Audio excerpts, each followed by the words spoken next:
Hello and welcome into the WFUV studios here on a beautiful Saturday afternoon in late August. One day before the freshmen arrive, the mobs start to congregate on campus. I am Barrett Spritzer, joined to my left by Trey Rodriguez and to my right by Max Spitza. Gentlemen, how are you?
Hello and welcome into the WFUV studios here on the Rose Hill campus on a lovely Saturday afternoon, exactly one day before the mobs of freshmen and orientation leaders everywhere descend on this campus. I am Barrett Spritzer, joined to my left by Trey Rodriguez and to my right by Max Spitza.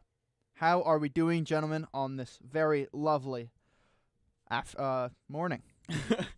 I'm doing good. I took the train up from Long Island. Had to wake up at like 5:30, but it was a good ride up, pretty easy. My last studio, my last thing in the studio with WFUV for the year, because I'm gonna be going to Scotland for this semester, and yeah, so I'm gonna be abroad, leaving in like 6 days. So, kind of sad it's my last time in the studio here, but I'm doing a lot this summer with WFUV. So are you gonna wear a kilt? Oh yeah, of course. Are you gonna get a kilt? Of course I'm gonna wear a kilt. Personal kilt. He needs to get a personal kilt too. I'll bring it back here. I'll wear it around. As long as it's Fordham colors. Fordham kilt.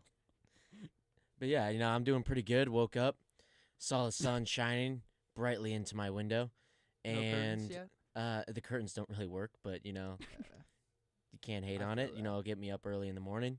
And then took a step outside. It was beautiful out, so can't hate on a beautiful day, especially as we get closer and closer to fall. So excited to be on air for the first time in a while. Yeah, I mean, I stepped out, and I thought it was raining, but then I realized, oh, no, that's just my roommate's air conditioning dripping on me. But the sun looked nice. Yeah, that did look nice. Jeez. There's probably not a worse way to start the day than waking up and being like, oh, it's beautiful out, and then you get like AC residual water or whatever's in that stuff. It's right in front of our front door. Yeah, so you try and lock the door great. and it just drips on you. I've never experienced that problem It's before. not a great feeling. No, who puts a window right above the door and the only window in the room, so the air conditioning has to go there? We might have to have a talk. He might not be allowed to use his air conditioning. There might have to be some conversations had because I just can't do that every morning.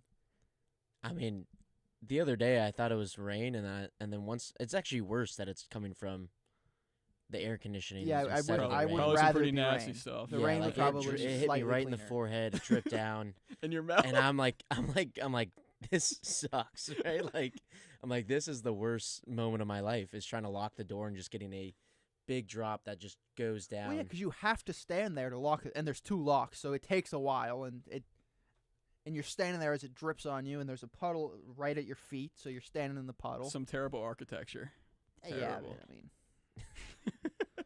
less on the architecture, more on the guy who lives in that room. Just come on, we got to sacrifice for the boys. Get a fan or something. Figure it out. I can't. Anyways, on to the sports. We got a great one for you today. We'll start off with a little bit of Yankees talk. Things have turned around for the Yankees here of late. It was a bit of a struggle, but they're doing better now. Then it is that time of year. It's U.S. Open time. We've got an interview with WFUV alum Brian Clark to talk a little bit of tennis, a little bit of U.S. Open, followed up by a Mets segment. There's a lot going on with the Mets, and not much of it is good these days. And then started kicking off the second hour. Some fun, just general MLB talk as we get into the dog days of summer down the stretch. We got just over about a month left. Some interesting stuff could happen. A lot to play for. Max's own Brewers are the best team in the league, and they have some devil magic working. And that will conclude our baseball talk and go into the start of football season. Will be kicked off by a Fordham football preview. Does that excite anyone? I'm excited for this year. Always expecting good things. Next week, BC week 1. That's pretty exciting. Upsets. I smell them in the air. Smell them in the air. Hey, come back to this. Come back to this when it happens. I smell it in the air. Yeah, I'm trying to talk myself into going. I think that could be fun. A little trip up to Boston. Yeah, I think that'd be an interesting Shipping one. up to Boston, if you will. Of course. Dang, one of my I didn't like that. No, I did not like that. That was one of my. I love the song. I didn't like that. One of my favorite songs on NHL Slapshot. Great game. Oh, it is a great game. You don't know what game we're talking about. No, I'm gonna be honest. I don't. It's a shame. But staying in New York and staying on football, we will have that followed up by the Jets and the Giants to lead off our third hour. And to close it out, we got a Mount Rushmore for everyone. I know everyone loves Mount Rushmores. We got a Mount Rushmore of the best sports games ever. That is not sports video games. It's probably a weird way to phrase this, but the best game ever. What was your favorite game you ever watched? The best encapsulation of what that sport is all about ever. Mount Rushmore to close out the show. I'll ask you, Trey. I'll start with you. What are you most excited for to talk about today? Honestly, I always love doing a little last segment part. So the Mount Rushmore probably has me the most excited. It's always just funny to hear everyone else's answers when it comes to this stuff because it's so different every time. So, really good for social media and stuff. They're great and a lot of fun to do. So I'm really excited for the Mount Rushmore. I'm also pretty excited for the Mount Rushmore. I think I'm most excited about talking about MLB as a whole, just because for the first time in my WFV career, really in your whole life, actually, yeah, that is a great point. I am the fan of an unbelievable team. Yeah, but Brewers playoff is Brewers playoff. No, but we're different this year. We're not sneaking in this year. I feel like that's been dominating. said a couple times in the past. I've said it for the last 2 years. Yeah. So yeah, but every year you can't be different every year. You sound a little bit like Arsenal or something. Like you're always the bridesmaid, never the bride, but this is your year. Don't compare me to Arsenal. It's a little bit like Arsenal. You're like the Arsenal of the NL, not even the Arsenal of MLB, just the Arsenal of the NL. Hey, I'm just letting that fuel me. I mean, I'm not on the field, but I'm letting it fuel me. Yeah. What? I don't even know what to say to that, man. You've had some. I've got some issues with the way you're speaking today already. I don't know. Something about the way you're going about your business today is off-putting to me, personally. It's called swagger. It's called confidence. We won last night on a walk-off, so. Overcompensation, maybe? 81 wins. Guy has one good team in history. I don't know. I'm just trying to Enjoy off-put the fact that the Enjoy Astros are terrible this year. I don't know. That's kind of just what I'm doing. I watched the Astros not score for 28 innings straight, which is just. If you've ever watched 28 innings straight of 0-run baseball, it ended up being more because it took them till, I believe, the 4th inning. So I believe it finished at a 31-inning scoreless streak. Sounds That's devastating. And I watched every inning of it. It was devastating. It was really, really terrible. Sorry for you, man. I'm scarred. Man, I'm so glad it's football season. I don't have to watch the Astros anymore. I'm so glad. I'm still gonna watch though. I don't know. I don't know why I put myself through it. What's your NFL team? Oh, right. I remember now. It's Tyler Shuck. Tyler Shuck. Yeah. Tyler Shuck. Who's going to win that battle, Tyler Shuck or Rattler? Jake Haener. Maybe, yeah, I don't know. It's not going to be good no matter who's. Hopefully someone that won't try and get Chris Olave killed for once. As long as it's not Derek Carr, which he's retired, so it can't be anymore. It has to be a little bit better. As we talked on Thursday, maybe it's Tom Brady. Maybe he comes back. Shout out Owen Kelty for drafting Tom Brady in the 15th round of our WFUV Fantasy League. I hope it's not Tom Brady, but honestly, it might be better than Tyler Shuck. What is Brady 50 yet? 48? No. He's probably Joe? How old is 50? 48? High 40s. All right, Joe's saying probably 48. Yeah. I do have a computer in front of me. I could look it up, but I just can't be asked because the Saints quarterback situation's depressing. The Astros are depressing. It's college football season. Starts today in about 48 minutes. Farmageddon in Ireland. Iowa State versus Kansas State. I'm personally very fired up for that game. Iowa State will be wearing their own school colors for the first time in about 2.5 years. If you're not really tuned into college football or college sports in general, you might not get that. But essentially, Iowa State they're like gold and red, and they refuse to wear those colors ever. They wear black and white a lot. They wear all kinds of alternate jerseys. But they will be wearing their school colors for the first time ever. So. First time ever? No. First time in what feels like forever. First time in probably, 14 games for the football team. They I don't know. They're like. It's just kind of a running joke that they're afraid of their own school colors or they don't know what their own school colors are. But college football is back. There's some group of 5 games as well. And then Hawaii versus Stanford to close out the night at 7:30. That's going to be a riveting game. I'm sure there will be maybe 14 total points scored in that game. It's week 0, folks. There's not a whole lot going on in college football. So with that, we will take it to the sports that actually do have stuff going on. We're going to go to break, and on the other side of that break, we're going to talk some Yankees baseball. We will see you on the other side.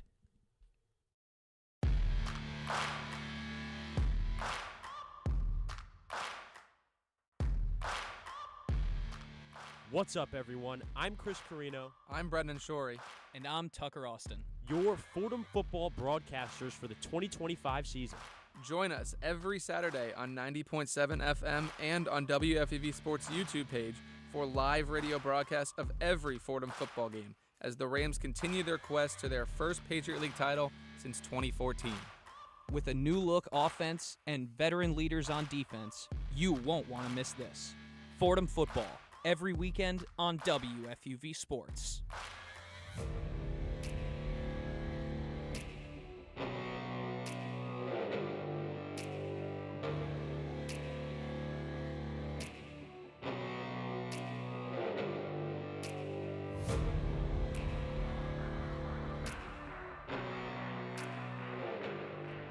It is time for some Yankees baseball talk. We're going to talk a little bit about the Yankees baseball. They are 3rd in the AL East right now, 5.5 games back, half a game back of the Boston Red Sox. But they've looked a lot better of late. Well, sort of. They've lost 2 in a row, but they're 7-3 in their last 10. Things have definitely turned around. You know, there was probably about a week and a half stretch there where it seemed like Aaron Boone got fired every single day by Yankees fans. And they've turned it around a bit here. We've got, a much better stretch of games. Aaron Judge is back. Things are looking a little bit better, but they've got a lot of work to do to catch up to the Blue Jays, who just don't seem to want to give up any ground. And the Red Sox have also really turned it on, in the last about month or so, which I know makes our friend in the back, Joe Henry, very happy. Gentlemen, what do you got on the side of the Yankees here? Oh, Joe's jumping up and down in the back. Joe's very happy in the back there. Yeah, well, I think really before the last two games they were playing very well against mediocre teams, but still playing strong. Stanton's been playing really great recently. He's been batting over 300, and that's great to see out of him when he gets hot. And also Ben Rice has been playing well as well. And even though, all right, so the last two games for the Yankees been kind of miserable, but a bright spot is Max Fried, who got to pick 7 strikeouts last night, and was honestly the only bright spot about last night's game whatsoever. He was in some long innings. Showed a lot of mental fortitude, I think, especially with his last 8 starts kind of being like really bad. It's kind of impressive to see him. Really bad might even be an understatement. Like he pitched a great game yesterday, and he was the only good part about that whole entire game. I feel bad for him because literally the moment he was taken out of the game after pitching those 7 innings, the run was lit up immediately. So all of his work was just gone just like that. But you're hoping maybe to find some more stability here with Fried if he keeps it up and have another good starting pitcher for the Yankees. Yeah, I think the pitching's definitely been the biggest issue ever since the All-Star break. And I really wish I agree. Max Fried coming out, having the game he had. Did they lose? Yes, but what they've been doing, which is what they've been needing to do all year, is just winning series after that rough start in August, right? And we're going to get into that as well with the Mets. It's kind of a New York issue as a whole right now is, yeah, you're not going to get every sweep, right? A sweep is great, but when you get into September, it's all about winning the series so you're not moving too much in those standings. So I don't think they're going to be catching up to the Blue Jays.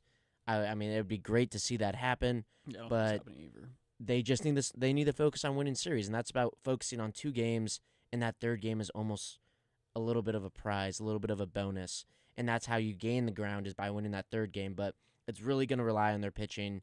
There's only 2 pitchers on the Yankees staff right now under a 3 ERA with at least 10 innings pitched. Not a great stat line to see, especially when you're chasing a division title as well as just getting in that wild card and staying in that wild card space. So I think I am liking what I'm seeing. Like we've been saying, 2 rough losses to the Red Sox. That's going to happen in baseball. It's about how you come out today, right? And if they can come out today and I mean, Stanton's been hot. If someone can come out and back him up with the bats, then you're looking at a completely different series, especially when you look into the rest of August as well as September. So I don't know what you guys are thinking, but I think they're in a good spot. They need to just focus on winning those 2 games. I mean, a lot of teams look to win 3 each series, which, I mean, can't hate a team for doing that. But I think these days, not many games left. You win 2 out of 3, you're looking pretty good on that series. So all they have to do is make it. I mean, we've seen that, especially in this new format. All you have to do is make the playoffs, and you have a shot. Yeah, I think the biggest question mark is on top of the pitching. Max Fried had given up 15 runs in his last 15 innings before last night. But it's more so from Max Fried. It's more what can you get from the guys they got at the trade deadline. The trade deadline was very hyped up. A lot of people were very happy about it. And then kind of almost immediately after that, things went downhill with all those relievers they picked up.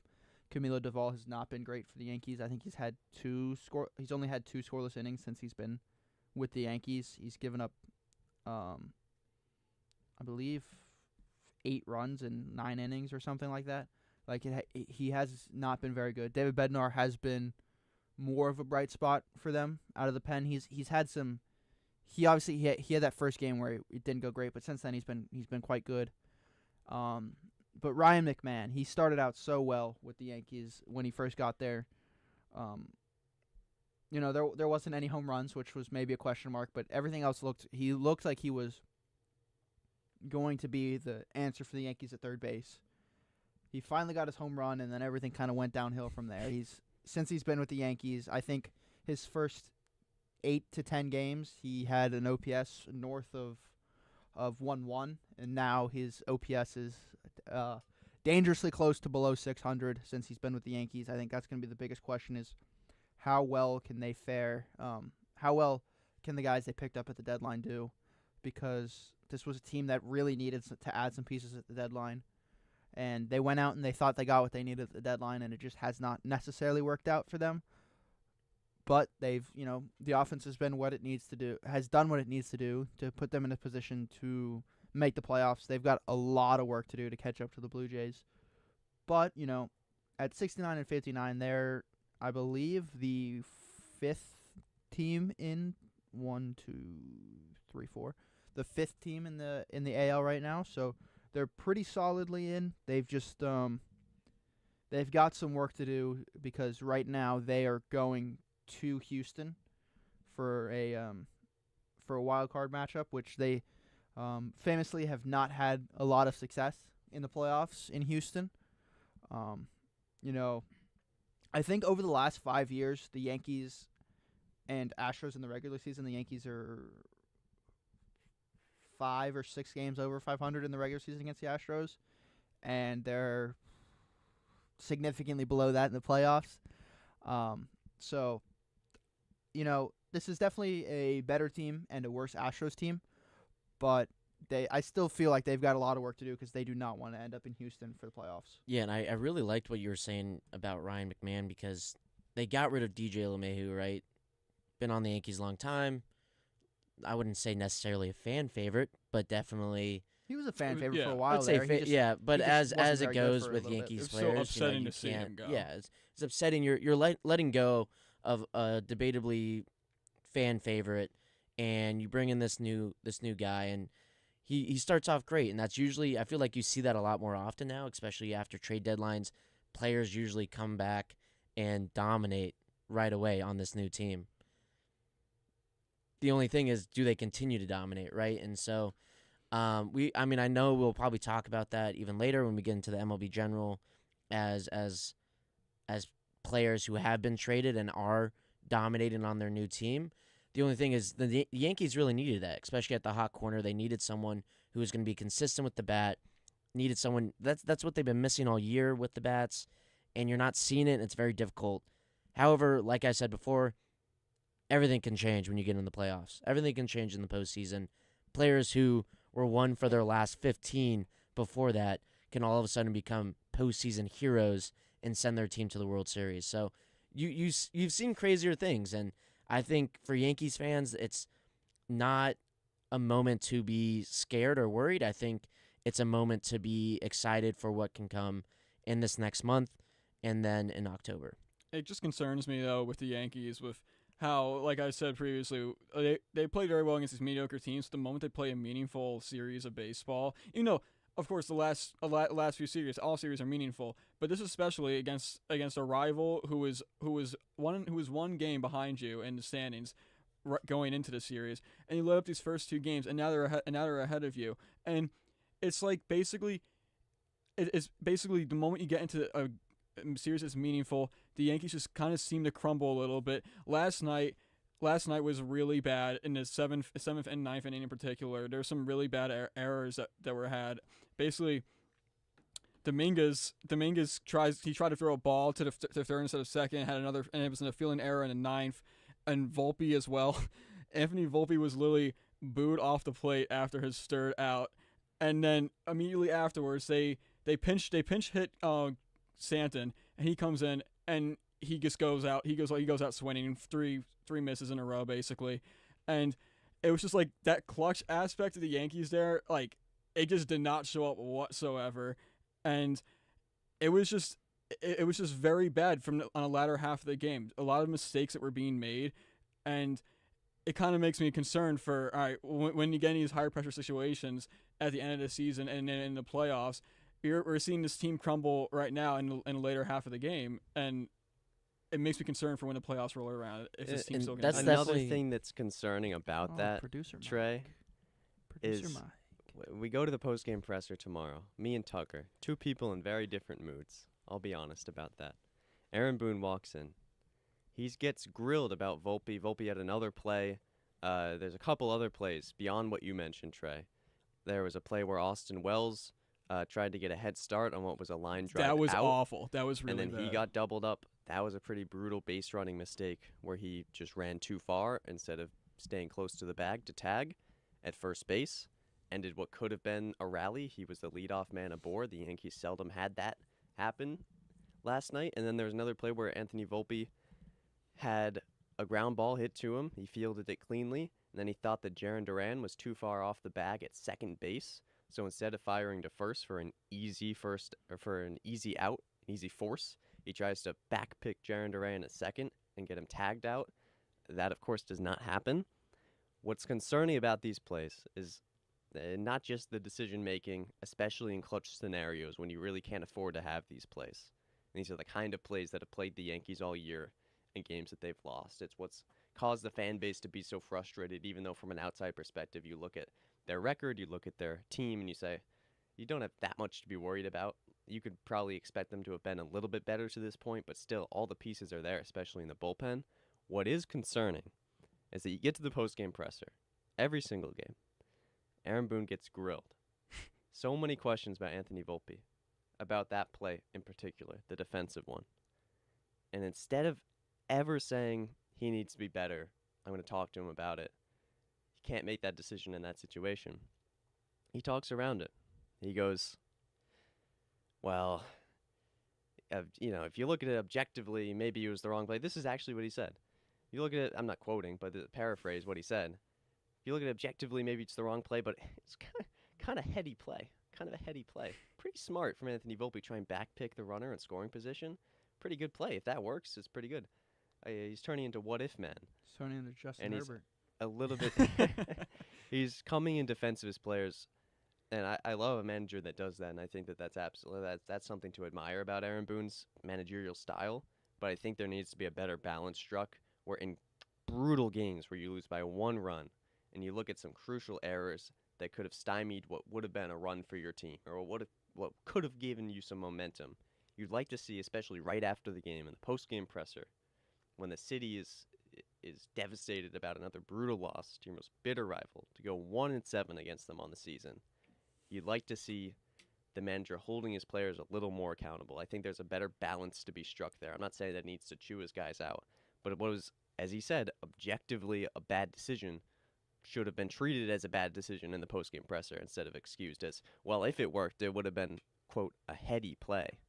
Yeah, and I like what you're saying there, especially because there's people and there's managers, and I know this is slightly biased to me to say, but Pat Murphy with the Brewers has notoriously this year called out his players in these pressers whenever they have a bad. Joey Ortiz, one example, everyday shortstop, currently on the IL, but everyday shortstop, wasn't doing great at the plate, having really bad ABs, looking at pitches right down the middle in key things, but he's calling out his players, right? To the thing, he's kind of giving them an opportunity, right? Like, I'm going to call you out. I'm going to have a conversation with you face to face, obviously, but I'm also going to call you out when someone gives me that question.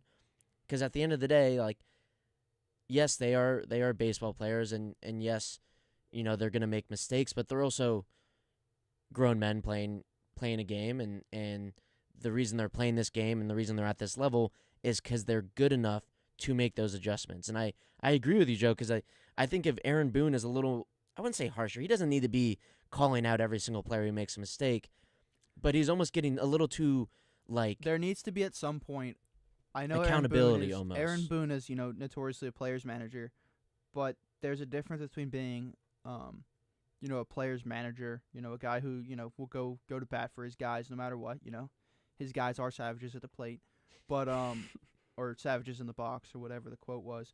But there's a difference between being that guy who will go to bat for his players no matter what and being the guy who refuses to have accountability. And that's a large reason why the Yankees have struggled, in recent years to kind of go over the top, because the players feel like they can make,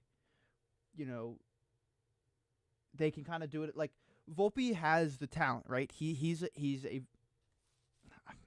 He's got the ability to be a plus defender in this league. And we saw it early, right? Early when he got called up. When Boone allows players to make decisions like that and to kind of, not the selfish play, but the highlight play, and not play fundamental safe baseball, in a tight division race against division rival, and he allows it to, and he acknowledges that it's the wrong decision, but then plays it so that, you can't say it's objectively the wrong decision, but I like that he made it. And then praise it. You have to stop praising hero You cannot say that something is objectively the wrong decision, but I like that he did it.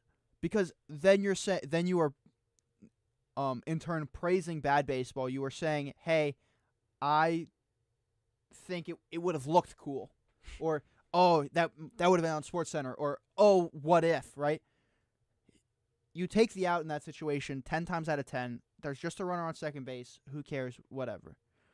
And honestly, a better response to that question about him too would be like, it happens. It's baseball. Like, he made the wrong play there. We'll talk about it. We'll get it handled. We'll make sure it doesn't happen again. Instead of just being like, it's objectively the wrong play, but like Barrett, you're just saying it's the wrong play, but it happens. Awesome, Yeah, it could have been great. Could have been. It's like you don't need great individual plays right now. Maybe you need a team. Maybe in a different situation as well. Like if it's late in the game and we need to win this game, this runner means a lot. Like, sure, like getting this runner at second, not allowing him to score is more important than anything else. Sure, go ahead and backpick him. But in that scenario, take the out at first. It's like, this isn't a game where if you lose, your season's over. And as pessimistic as it sounds, you have to play the sound baseball. You don't always need to search for the good and the bad. Sometimes it's good to acknowledge that. Yeah, sometimes it's just a bad play. But I think that's the thing is, like, it's baseball. Like, those bad plays are going to happen. It's a game of failure, right? Mm-hmm. The only thing is if you make it it's not as bad, like you make it seem not as bad as it is, then it's no longer a game of opportunity to grow as a player. It's now, okay, I can just, I made a bad play. Becomes bad habit. Yeah, now it's a habit instead of. It's a learning experience. Yeah, exactly. And that's what baseball's all about. Yeah, well, from a pretty dark and sad turn on Yankees talk that I thought was going to be a little bit more hopeful, we will go to a bit more of an exciting conversation. Definitely a lot more of an exciting conversation. We have Brian Clark on the line, WFUV's own. Brian, how are you doing today? I'm doing well. Thanks for having me. Always great to be back on WFUV. Yeah, I mean, we're excited to have you. I mean, I guess what's the day-to-day looking like for you right now? I know it's a kind of a packed time in the tennis schedule, or big time in the tennis schedule. What does that look like for you? Yeah, so it's we start play at the U.S. Open main draw singles play tomorrow, Sunday, as we sit here on Saturday. And this is new this year, a lot new at the U.S. Open this year, but the Sunday start is one of those things that's new. The French Open's done this for a while, and now the U.S. Open's joining the party. So there's basically an extra weekend day that fans could come out and see the tennis. So it seems like a win-win all around. Of course, it makes things a little bit busier on our end, but it's all in service of what is just a growing and spectacular event.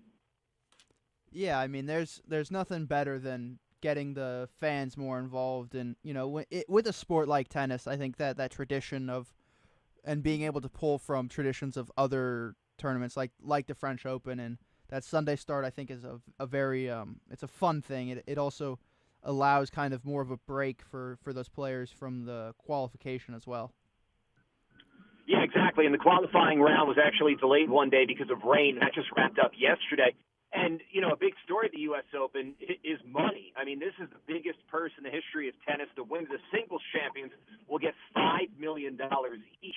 But we're going to focus on that, and with good reason, for 2 weeks from now when we're crowning the champions. But just the qualifying, the moment for these players to get through where they're, it's like a AAA guy or a AA guy getting called up to the Yankees or the Mets, and you get that big league contract, that big league pay. It's a life-changing amount of money because just for qualifying into the U.S. Open, it's $110,000. And tennis is a sport where players have to fund their own, their travel, their coaching, all of their expenses are on the player's dime. So if you're a player who's maybe struggling to make ends meet, and then you find yourself playing into the U.S. Open, guaranteed six figures, that's huge in terms of the lift it can give you. Yeah, I think a lot of people probably equate tennis to golf in a lot of ways, but it does for at least not necessarily on the lower end, but for some of those for some of those players who maybe aren't in the tournaments every week and they're struggling to qualify, that just the qualification can be a lot more life-changing. And I think that's one of the more exciting aspects of, these big, Grand Slam tournaments, is that how many eyes it brings onto the tennis, and some of these younger guys are, not as big names. Exactly, and it's that fun, that balance when you come out to the U.S. Open, or if you watch or listen as a fan, you see there's so many stories with all these players in the draw, 132 players in each singles draw. Every single one of them has a story. You've got somebody here like Novak Djokovic. It's like, he's the old guy now, and does he have enough for one more major title? He's won more major titles than anybody. You've got the established stars like the world number one Jannik Sinner, but then you've got some rising young Americans who are now, consistently established at the top of the game, with a couple of them in the top 10, two of them in Ben Shelton and Taylor Fritz. But then there's also, who's going to break through, who is going to find new success in their career. And all of those stories, to me, make this so fascinating. Yeah, so actually, kind of going off that American players talk. How do you think the crowd support of American players on both sides helped them thrive in this tournament? It's huge. I mean, I think it's really big on the women's side, especially. I mean, you saw it last year, 2 years ago, in the final, where I would think the crowd played a significant role in lifting Coco Gauff over Aryna Sabalenka in that final, especially after Gauff had lost that first set. The men's side, I think it's a little bit more spread out, where there's a lot of, especially, somebody's playing a popular guy like Carlos Alcaraz. It may not be as partisan in terms of an American crowd. You also remember, this is such a destination event at the U.S. Open. People come from all over the world to attend this tournament, so there's always a big representation of foreign fans. But no doubt about it, there is a big lift for the American players here. Yeah, I definitely feel like I've kind of noticed a little growth in tennis in the U.S. over the past few years, and it's because that's become an even more popular event, like attendance-wise, just over those past few years. So, in your time covering tennis, how have you seen things change during that time covering the tournament? Well, that's a great question. When I first started covering the U.S. Open for WFUV, it was almost 20 years ago, which is crazy, and that was the peak of Roger Federer's success. Rafael Nadal had just broken onto the scene. We had just seen Novak Djokovic emerge, and the U.S. Open, it was a big deal, but it was. Somebody described this to me. It felt like a county fair. Like, there were cool exhibits. It was something you did, but it wasn't, the end-all, be-all. But the way they have reimagined the space, the campus at the Billie Jean King National Tennis Center, with now 2 stadiums with roofs, new stadiums, a new grandstand court. They're bringing in more people. They've made it, I would say, just more of an event. It's a real New York event. It's not just something you do to go watch tennis. It's kind of a place to be seen. There's something for everybody here. Brian, we talked about it a little bit earlier, but you're a WFUV alum, former sports manager here. How did your time at WFUV and your experiences help prepare you for the rest of your career working in sports? Oh, immensely. I mean, I would not have the career that I've enjoyed without, my time at WFUV and what I've done before working in sports. And, start with the U.S. Open, where I was able to cover it as a beat reporter for a few years, and through some connections I made there and some connections at WFUV.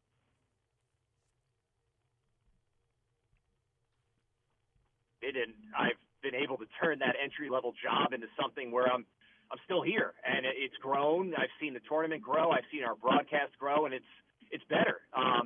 And then outside of the U.S. Open, I'm fortunate to work for the Yankees with their in-stadium group, with an all-star cast, obviously, with Emmanuel Barbari, Drew Casey, and of course Justin Shackle, and then obviously seeing like a Michael Kay or Ryan Rucco and working with them. I wouldn't have that job without WFUV. So it's made my career. And I think anybody who has come through the doors at WFUV and works in the industry, I think they'd have the same message. And then to wrap up, we know the regular favorites in the U.S. Open, Jannik Sinner, Iga Swiatek, some others, but are there any players that you've seen you think that could make a sneaky run in this year's tournament? I think the regular players are going to be really tough to beat for a lot of the reasons you just mentioned. I mean, nobody has beaten Jannik Sinner this year. I think it's going to be really tough to beat Sinner. On the women's side, I'm intrigued with Coco Gauff. You know, she won the French Open, but has not played well since then. But she really has put a lot of investment and time into reworking her serve, so I'm curious to see if that's able to pay dividends. So I know that's not sneaky, but just to see where these it's 3 Americans this year in the 3 major finals so far on the women's side. I'm curious to see if it becomes 4 for 4. On the men's side, I think it's cool that, you know, the tree has really been bearing fruit now. We heard for so long about the potential of a Fritz, of a Tommy Paul, and more recently Ben Shelton. Now these guys are in the top 10. They're in the top 20. Fritz was in the final here last year. You know, is one of them going to make that next step and win a major? We had not had an American major winner going on 25 years, 2003 for Andy Roddick.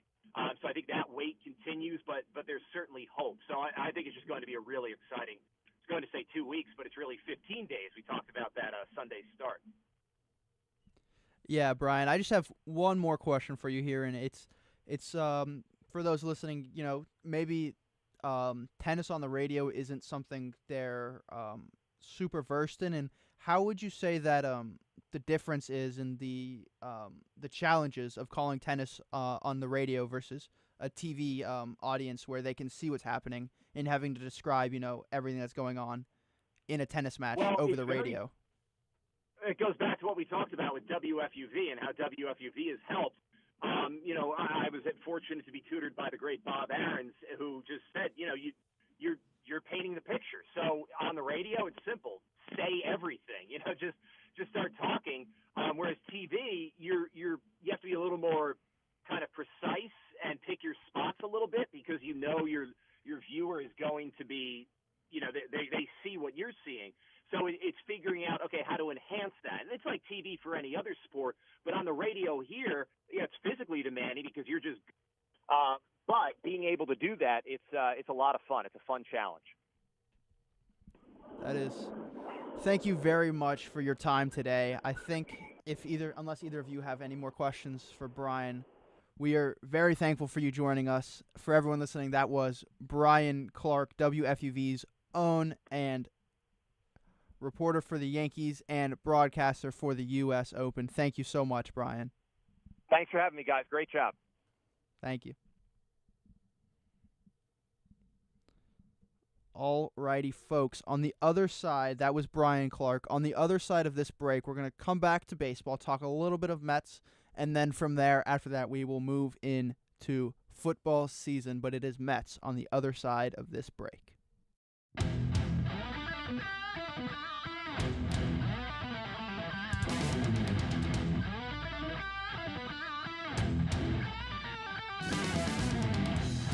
What's up, everybody? It's Tucker Austin, one of WFUV Sports' New York Yankees beat reporters in 2025.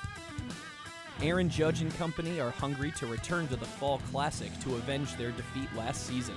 Follow me on X at @Taustin_24 for live game updates, video recaps, and more as the Bronx Bombers chase their 28th World Series championship. WFUV Sports is your home for everything New York Yankees.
Welcome back. We've got a little bit of Mets talk. I know we talked really depressing about the Yankees. Somehow they've been in a better situation recently, but we somehow got very dark on the Yankees, which, you know, I feel like mirrors a lot of Yankees fans' opinions right now recently over the last about month or so. But, you know, if I hate to say it, but if you thought it was going to get any lighter, more happy toned, it's not, because we're going to talk some Mets, and they are in a much, much worse position, it feels like, than the Yankees. And if you look on Twitter, they might not win another game the rest of the season. The way the Mets fans are going, they have struggled. Almost feels like too light of a word to put on it, but it's been ugly. It's been a rough August. It's been an ugly couple of weeks here for the Mets, and it honestly doesn't look like it's going to turn around anytime soon. It really, I mean, and after this Braves series, they are going to be playing the Phillies, which is going to be a massive series for them, and probably not the best time to be playing the way they're playing. It's the NL is very, very competitive this year, and I honestly thought the Mets were going to prove the haters wrong, especially the way they started, which was very rare. I felt like they were actually starting pretty hot, and I'm never going to doubt the Mets ever again. I did notoriously last season in a nosebleed say that not only did the Brewers sweep them to start the season, they were going to sweep them to end the season, and if they made the playoffs, we were going to beat them again. And the Mets beat us 2 out of 3 to end the season, and then obviously the Polar Bear earned his contract and sent Devin Williams to New York. So, I mean, a lot of things can happen with this team. Very similar team. I would say even a more stacked team than they had last year. The only issue is this is probably the worst time. I mean, I'm looking right now. They got swept by the Guardians, by the Brewers. They lost a series to the Braves. Won a series against the Mariners, which was great, but then had a day off, came back, and lost a series to the Nationals. So, and now they did have a good win last night. Thing is, though, like I was saying with the Yankees, and I think everyone will say this time of year, losing series, especially getting swept in a series, is not an option, right? Especially getting swept by, I mean, you have to at least win one game. You need to at least go completely all out and win one game to not get swept at this time of year, because all of a sudden they're 6 games behind the Phillies, and that's going to be a hard hill to climb, especially with playing the Phillies, then playing an actually impressively good and unexpectedly good Marlins team. And then, by the way, in September, they have a 4-game series against the Phillies once again. So, I don't think anyone expected this. You guys may have expected this, but I didn't personally expect this. And it's been disappointing. I don't even know where we would necessarily start with what the issues have been. I mean, yeah, they're 5-13 in August, and as we were talking about, they lose a series to the Nationals, which is absolutely awful for their standings. But I think we look at an issue here, right? And that's that the Mets, they tend to start off pretty fine usually in their games, and usually a lot of times they're off of a lead or they're not too far behind. And then when you get to the latter half, they just completely implode and they let up a ton of runs.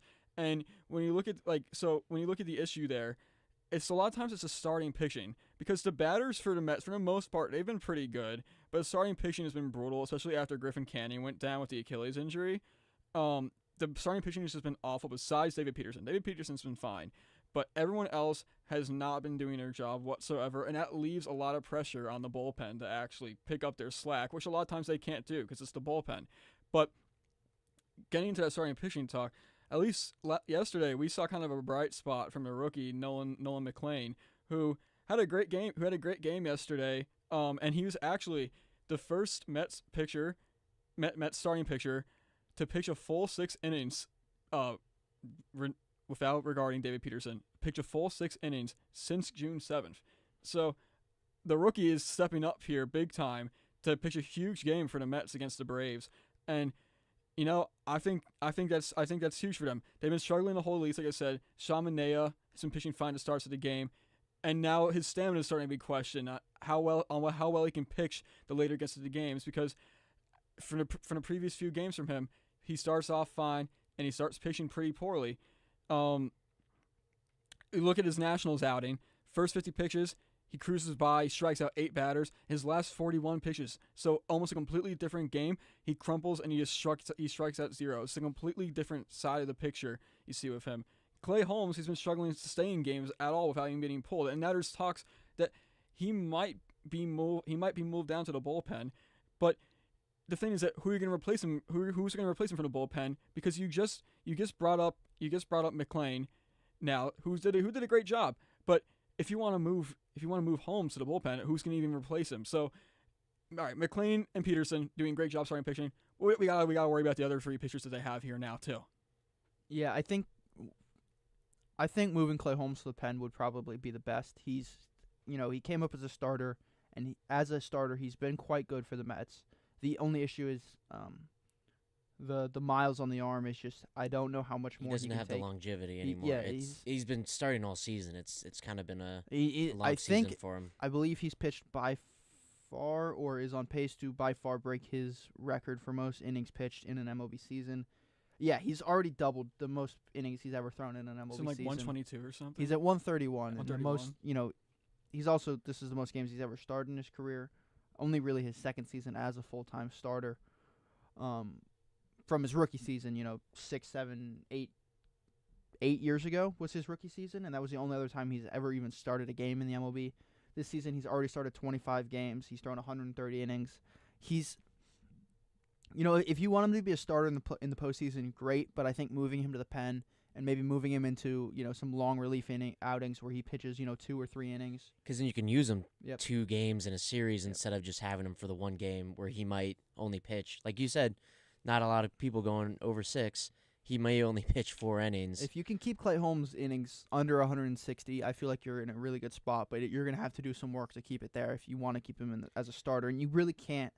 If you want to limit his innings, you can't. And I think that's a bigger problem with the MLB as a whole these days, is that they have such restrictive innings limits on some of these pitchers, which, very good. I love player health. I love, obviously it's great. But also you obviously want to limit innings so you can get the best out of a pitcher late in the season. But that also then puts more stress on the bullpen, because if you have, which the Mets have really struggled to do, is get any length out of their starters. I think on average, the average Mets start is 4 1/3 inning. And if you're having your bullpen throw 5 innings every night, it's not going to go well, as we've seen.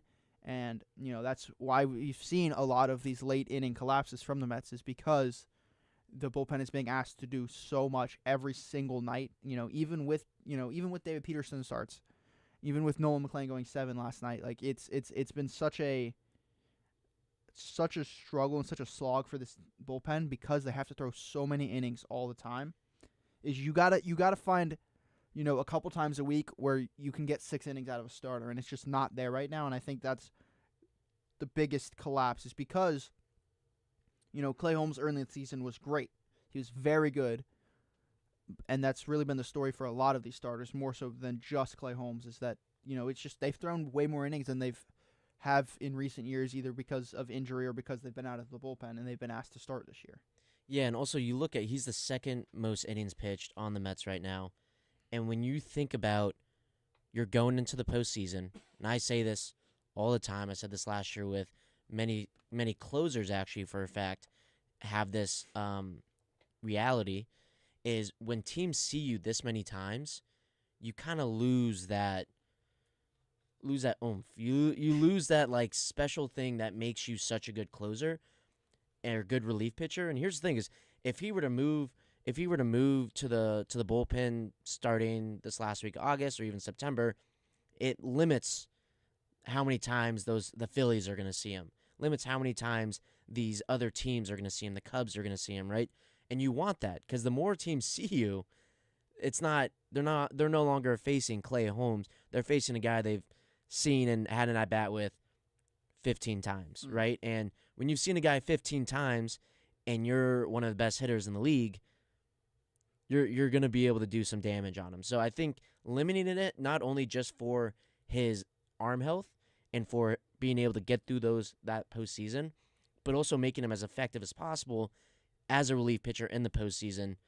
I mean, as a Brewers fan, I am a victim to using the closers such as Josh Hader or Devin Williams too many times during the regular season against really good teams, that by the time they face them in the postseason, it's no longer this dangerous relief pitcher, dangerous closer. It's now, I know exactly what he's going to throw to me, because he's done it 15 times. All his tricks. And all I've done for the last week is look at exactly what he's done to me every single time. So it's a strategical move too, to possibly move him out there to the bullpen, as well as you're going to get him a lot more games in the postseason and in September if he's only throwing 2-3 innings a night instead of the 6-7. That was said a few times this segment. Yeah, but that's the thing. Like when you're talking about baseball, the number 6 and 7 is so like it's one with the sport. It's impossible to avoid. And I did this a couple weeks ago too. I hope no one judges me for that. It's not on purpose. Like whenever I say 6-7, it's not on purpose. It just kind of happens, and then I'm like, oh, I can't say that anymore. It's just it's really sad. It's just words are being eliminated from the English language. Yeah, but also for the Mets, I think kind of very important number here is the fact that they're 25-27 against teams that are over 500, and that's for good teams that's not where you want to be. They've played, but on top of that, it also means they played a lot of games against some not very good teams in this division. The Braves, the Nationals, the Marlins early in the season, and they haven't really done what they should against them, right? They've won only one series in this entire month of August, which is not what you want to see. They've played a lot of very high-scoring games in this month of August, which is good for the offense, not so good for the pitching, right? And in an NL where there's so much, high-profile offenses, there's so many high-profile pitchers, there's so many high-profile players in general. If you're a pitching staff that struggles to get outs late in games, it does not bode well for any potential postseason, and it definitely doesn't bode well for, late September games where, every single pitch matters. Whereas, like, in the postseason, you can get away with, running out 3 relief pitchers for the entire postseason. But late in September, you're going to have to use, you're going to have to use that 5 or 6 guys. Yeah. 5 or 6 guys, maybe 8, maybe 7.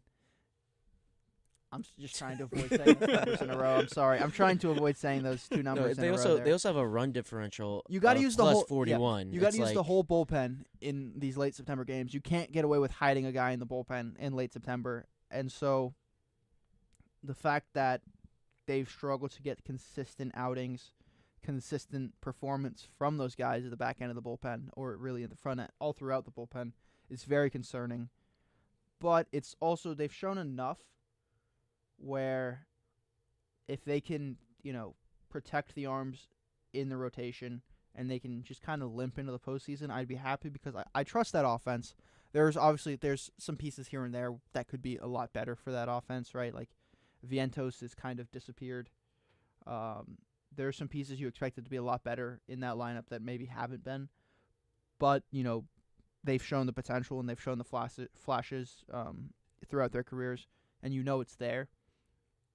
So if they can limp in and they can kind of save some of these arms in the rotation, you do trust enough because they have the caliber of arms that succeed in the postseason, and they have guys who have been successful in the postseason, and they were just in the NLCS last year.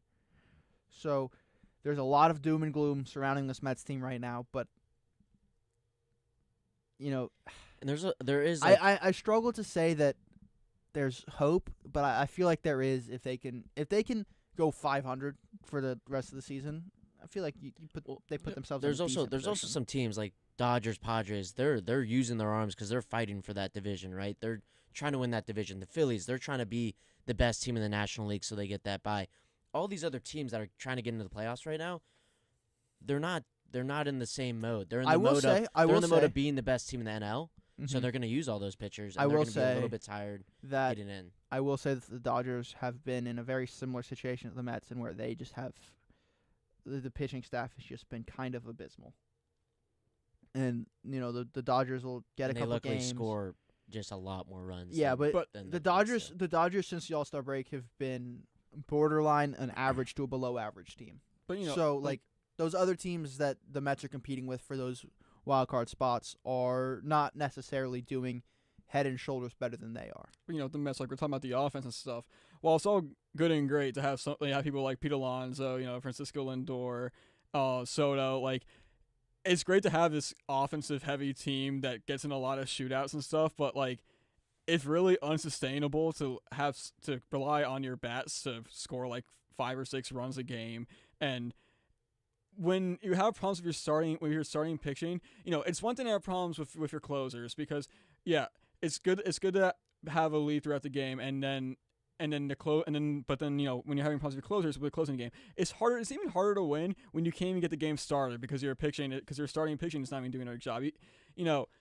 It's like you can't have your main guys, your big names out here just blowing games away before they even start. You got to give these closers a chance to do anything, and the defense steps up, or not the defense, just the pitching. Pitching steps up. You won't need these big run games that are the only way you can win anymore is by scoring 5 to 6 runs a game or having to have some crazy Soto magic happening. You need to have these starting pitchers kind of just really realize that they need to step up big in his next coming month because they need them. The Mets need them. The relievers clearly are not really able to get the job done, but that's not exactly their fault because, like I said, the starting lineup was not even able to get it started in the first place. The game was basically lost from the very beginning. Do you guys think if they don't win the series against the Braves, put up a good series against the Phillies, and win the series against the Marlins, that it might be a I don't want to say end of season, but they're gonna have a really, really hard September. They're playing the Tigers. They're playing the Phillies for 4 games. They're playing a Reds team that is also fighting for a wild card. And they're a tough team to beat, especially a tough team to sweep. You're looking at the Padres as well. You're looking at the Cubs. And then you're looking at the Marlins again, who I know Marlins fans and Marlins players would be more than happy to ruin the Mets season with a final series. So do you guys see it as these next 2, 3, or end of this series and the next 2 series are going to be one of their most important little stretch of the season? Or do you think they could maybe just get by right now and then just turn it around? I will say that they don't need to win the division. I don't think they should be worried about winning the division. Like I said, I think if they play 500 ball for the rest of the season and they finish around 88 to 90 wins, I think they're looking like they're in a good spot. I don't know. That probably puts them in as the 6th seed, 88 to 90 wins. But with this division, they have 7 more games against the Phillies. They have 8 more against the Marlins. But they have, I believe 4 more against they got 2 more against the Braves, which that's good. They suck. They've got 3 against the Rangers, who don't have an offense. And they've got 3 against the Nationals, who aren't very good. So there's probably 6 wins in that 9 games that I just mentioned. That is very hopeful. You can take a couple from the Marlins. That last game of the season, if the Marlins could very well be playing for nothing that last game of the season, which is good. That could be dangerous. The Cubs could have literally no one left on the roster that knows how to hit a baseball by then. It seems like the Cubs are trotting out a single-armed, no-legged Kyle Tucker every night. Just Pete Crow Armstrong feels like he forgot how to play half of the game of baseball. It's almost like he had a twin brother and they completely just swapped spaces. Well, yeah, I mean, Pete Crow, offensive. We'll talk about this in a little bit. But offensive Pete Crow Armstrong for the first 3 months of the season, he wasn't a real baseball player. That was never what Pete Crow Armstrong was. This was never a guy who could, be projected to be a top 3 hitter in baseball. He's still the best defender in baseball, far and away. What he does. Sorry, Joe. Besides Ceddanne Rafaela, he's the best center fielder in baseball. I mean, undoubtedly. Oh, Joe's coming over. That mic's not on yet. Anyways, Ceddanne Rafaela. I agree with you. Don't worry. Okay. I agree with you. Ceddanne will take second, and there's plenty of time to change that. Plenty of time. Anyways, yeah, Pete Crow Armstrong and Kyle Tucker have both kind of forgotten how to hit the baseball. Kyle Tucker does have a broken hand or something that came out the other day, and he's playing through that. So I don't know what the Cubs are doing there. Excuses. It's okay. He'll be an Astro next year. It doesn't matter. He'll be back. He'll be back home next They're year. bringing everyone back. Kyle Tucker will be home next year. Alex Bregman will be home next year. George Springer might even re-sign. Who knows? The Astros might have the oldest team in baseball, and it's just the 2017 Astros again. Who knows? Anyways, the Mets. The beepers. Get the tape. Get the trash can ready. Get it all ready. Get those cameras ready. Why did the 2017 Astros always come up? Probably because I'm here. Because you just brought them up, dude. Hush, Hush, man. Kyle Tucker wasn't even on that team. 2019. Oh, 2019 Astros. That was probably the greatest team of all time. I can't believe they didn't win. Oh. You guys want to just scrap the rest of the show and just take a walk down memory lane with me? We can just reminisce on old Astros teams. No, we have a great. I'm sure that's what everyone wants to talk about after this. Don't worry. We will be talking about old Astros teams later in the show. Don't you worry. Anyways, the Mets. If they go 500 for the rest of the season, I think they put themselves in a good spot to be fighting for a postseason run. I think the Dodgers, kind of as always, somehow spend $6 billion on pitching in the offseason and then don't have enough pitching. It's actually genuinely one of the craziest scenarios in the world. Phenomenon. There we go. Nailed it. That word. That was good. No, it's kind of whatever that word that I just said, phenomenon. 2 for 2. In the ever that they spend so much money on pitching and then don't ever have pitching, for the last 3.5 months of the season, and Shohei Ohtani has to throw every day for 2 innings and lose games, and then no one mentions it, and oh my gosh, he's playing 2-way. Anyways, oh my God, he strikes someone. He also gave up 4 runs. Yeah, he gave up 4 runs the other day in 2 1/3 innings or whatever it was. But the Dodgers aren't necessarily as scary as I think they should have been. The aura around the Dodgers is I think it's a bit of a false aura in around them. So I wouldn't be necessarily too scared of having to play them in the playoffs. Especially this is a Mets team who has kind of a similar scenario, and they have the means to do it. So again, I'm not as doom and gloom on the Mets as a lot of people are. I think they're in a very similar situation to the Yankees. They're both about 6 games back in the division. It feels like the division's a little bit out of reach. Oh yeah. But there's even an average to slightly above average. And last month and a half of the season could really put them in a. What is it? Even a month and a half? No. Like a month and a week. A month and 39 days. 1, 2, 3. Just a month and 39 days, or 39 days? 39 days. If it's an average 39 days to end the season, I think they're in a good spot. They go into the postseason in a feeling decent. Both the Mets and the Yankees, I think, they always seem to mirror each other. But that's that's what I think. I don't know. You two probably feel differently. I know you do because you don't like the Mets, but no, I mean that's just personal bias, though. Yeah, well, that's for them causing me months of pain before this season. And they'll probably do it in the postseason too. The Brewers, I'm not going to say anything. Brewers don't know it. how to win. The Brewers don't have that gene. They don't know how to win, dude. They know how to win right now, though. 14 straight. 8 comeback win. We'll get into it. Regular season doesn't matter. Kind of does. It don't. It don't mean nothing. Nothing. All right. Well, we've kind of shifted to it already, but on the other side of this break, we do need to go to. Unfortunately, I know you're loving whatever's going on in the studio right now, but we do unfortunately need to send it to break. So we will do that, and on the other side, we will continue this general MLB talk that we kind of shifted into. We'll talk some Brewers. We'll talk a little bit about the Sammy Basallo contract. We'll talk about what's going on with the Cubs. Probably won't mention the Astros because that'll just make me sad, but we can definitely talk Tigers, and we'll talk even more happenings on the MLB on the other side of this break.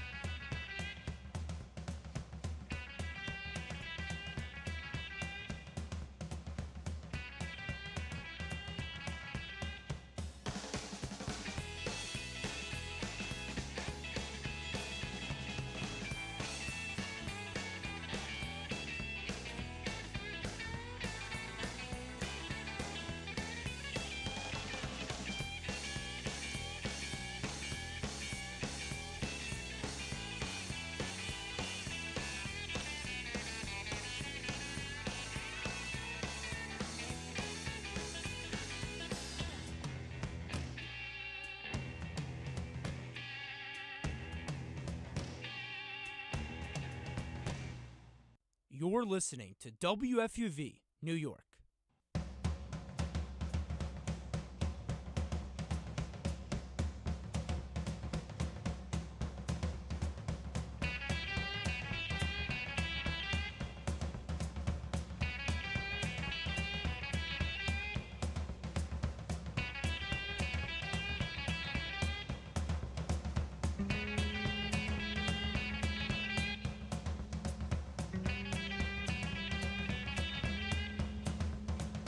Welcome back into the studio. No, your eyes are not deceiving you. No, Trey does not look a little bit different. Well, he does look a little bit different, but it's not Trey. It's Joe Henry sitting there. Our very own Joe Henry, baseball expert. Yeah, baseball expert. Baseball. Baseball expert. Baseball guy. Baseball guy. Red Sox fan / Mets observer. I observe.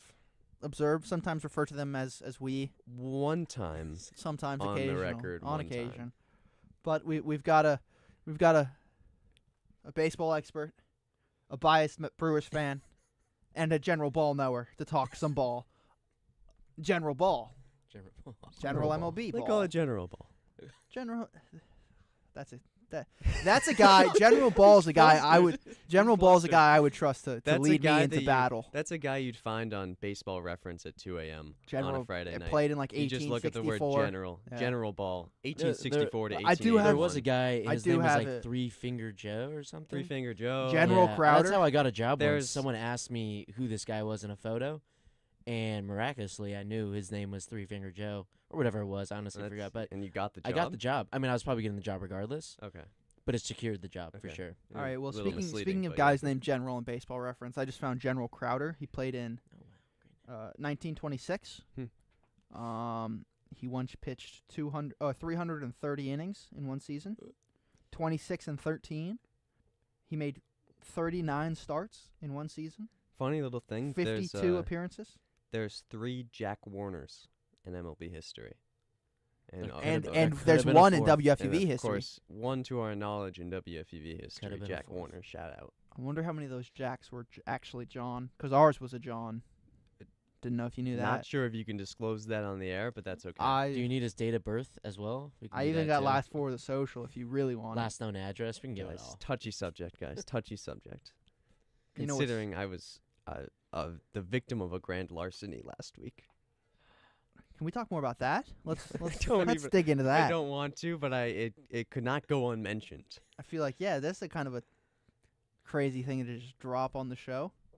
Yeah, I don't even think about the fact that I'm talking into the world, but I had a lot of my things robbed from me last week. Things that happened to us all. Unfortunately, living in the Bronx, that is true. Things that do happen to us all. What are you gonna do? Well, let's go from talk about some ball. Let's go from a speaking loss. Of robbery.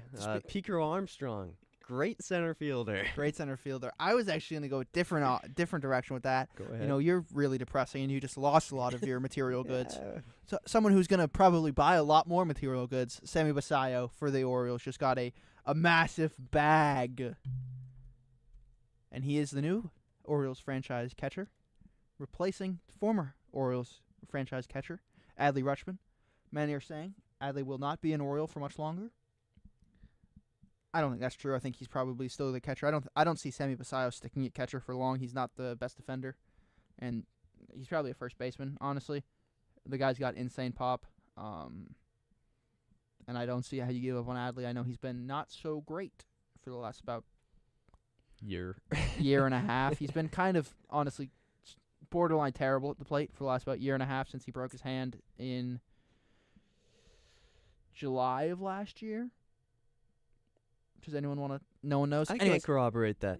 You called me an expert. I said no. I just am. I believe he broke his hand in July of last year, and he's not been great since then. Sammy Basayo was the number 3 prospect in all of baseball, if I am correct. I might just be pulling random things out that aren't true, but very highly ranked prospect Sammy Basayo. Got $80 million. Yeah. And he's played 4 games. 5 games in the MLB. 5. Yeah, but I don't know if you've ever seen that guy hit the ball. It goes really far when That's he does. okay. Yeah. It goes really far. Oh, you've definitely seen the guy hit the ball. He played really well against the Red Sox. Happens. Yeah, it's okay. No home runs yet in the MLB, but he does have 80 grade power. They don't give that out very often. Did you? 80? 80 grade. They don't give out 80 grades very often. For you Yankees fans, Spencer Jones has 70 grade power. So, and he's got a lot of power. It's really all he's got in a weird stance. Sammy Basayo, though, I'm excited to watch him. I'm excited to see what the Orioles do. I would love if they traded Adley Rutschman to the Astros. I know there's no rumors about that, but I would love Adley Rutschman. Adley Rutschman's been probably my favorite guy since he was at Oregon State. I loved watching him in college. I mean, you know you're a stud when they walk you with the bases loaded. Yeah, he's a dog. But, dog. you know. All right, that's a little bit of just contract news, interesting things that I find interesting because I am a former catcher myself. So, and Adley Rutschman is probably my favorite non-Astro in the league these days. So I just thought I'd mention the fact that his career is over. We can talk a little bit more about things that might, concern the general public and, not prospect contracts. The Brewers. Max, I'll let you lead this, but I just want you to know I think it's fraudulent.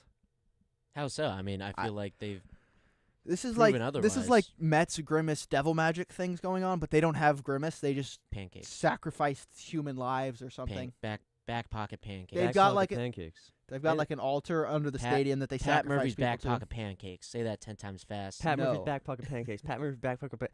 I don't know if I could do it Exactly. 3 times fast. Joe couldn't. No.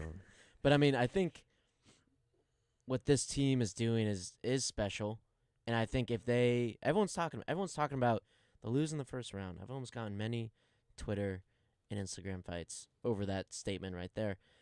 Then it came to my mind, if they keep playing the way they're playing, you pass the first round. You get a bye from the first round. You don't even have to think about the first round.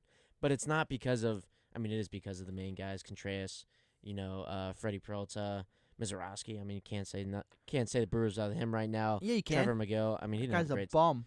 That's crazy. That's Fraudulent crazy talk. all-star. He's got a Okay, 4.5 ERA. Okay. Fraudulent all-star. They get he I would pitched say in like possibly 7 MLB fraudulent innings and they gave him an I all-star. wouldn't say that. Fraudulent, whatever. Just he 'cause he did does- have like a 1 ERA when He he was did, yeah, named he in after was doing great. after 4 starts. He's also a This is rookie, true. having only he. I think by postseason he will be in the bullpen more often than he will Interesting. start. No Jason Alexander, I'll tell you that much. There's certain guys like Uribe, which most people probably didn't. Quinn Priester's actually been a blessing, so I appreciate Yeah. that.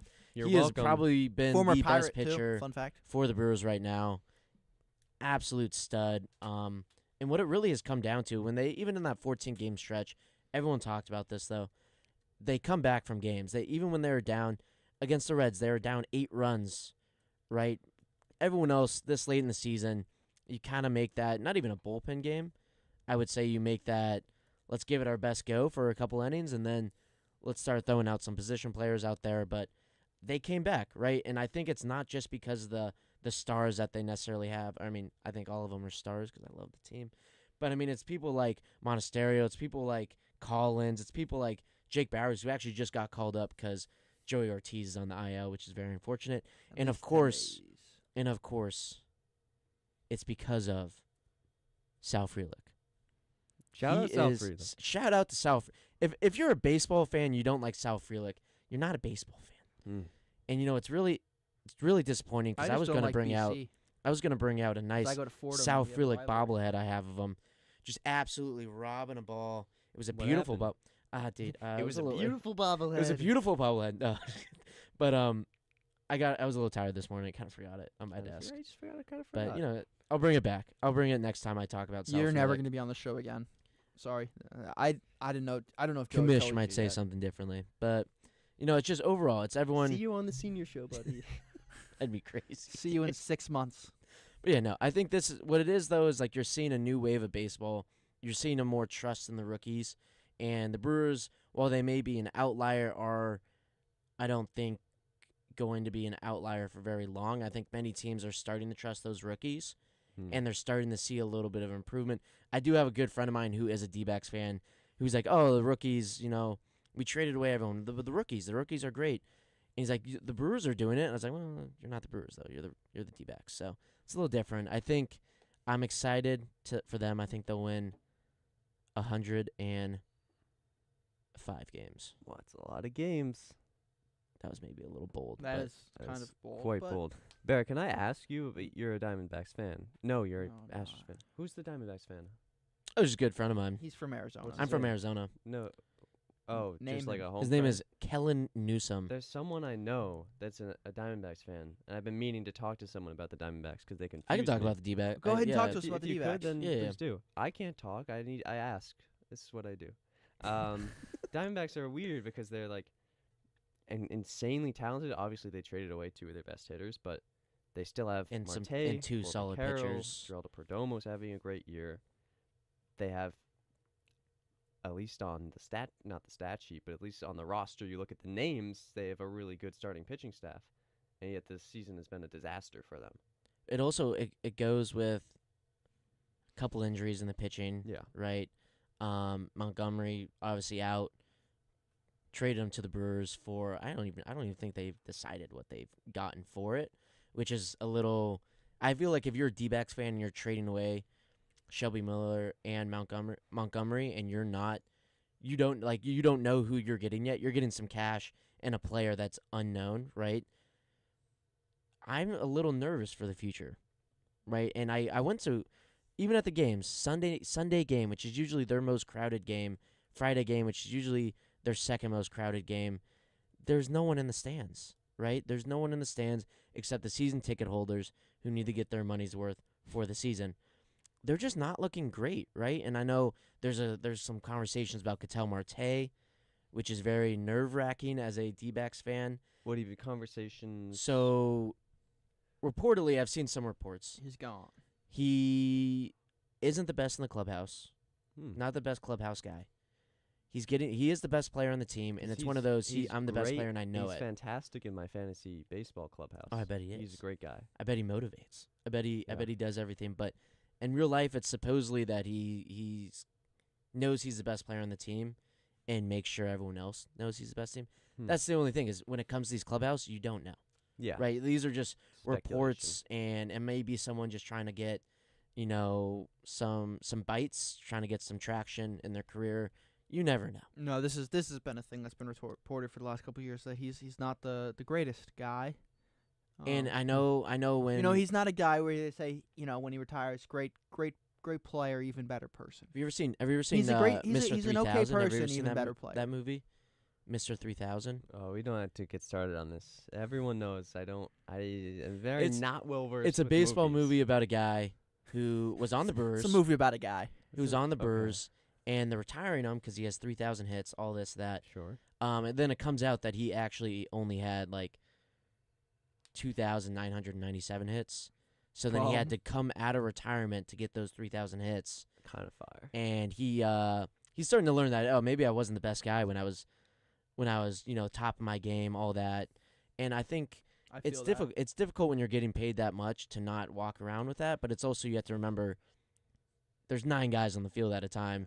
You can have a 4-for-4 day, but if you're walking around and no one else wants to be, you're not bringing your team up with a 4-for-4 day. You're kind of shoving it in your face. You can't have that. So I'm as an Arizonian, that makes more sense.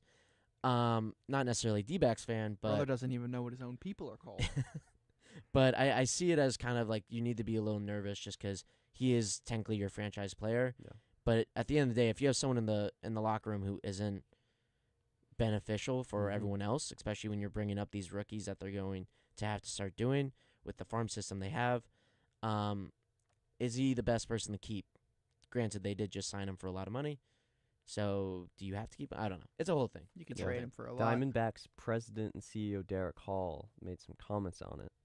They did come out a couple days ago and say that they were going to shop him in the postseason. I think we had already put it behind us, which is strange. So then we had to revisit it when it came back up and reared its head again 3-4 weeks later. But I'm actually glad that it did come up again because I think then Ketel realized the severity of the impact he was having on his teammates, and he did come out publicly and apologize.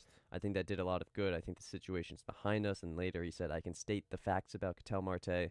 He's one of the best players in baseball. He's had a really tough year. And deep down, he's a really sweet young man. He really is. He's a really good guy and a good teammate. Yeah. So the hope, I guess, people grow.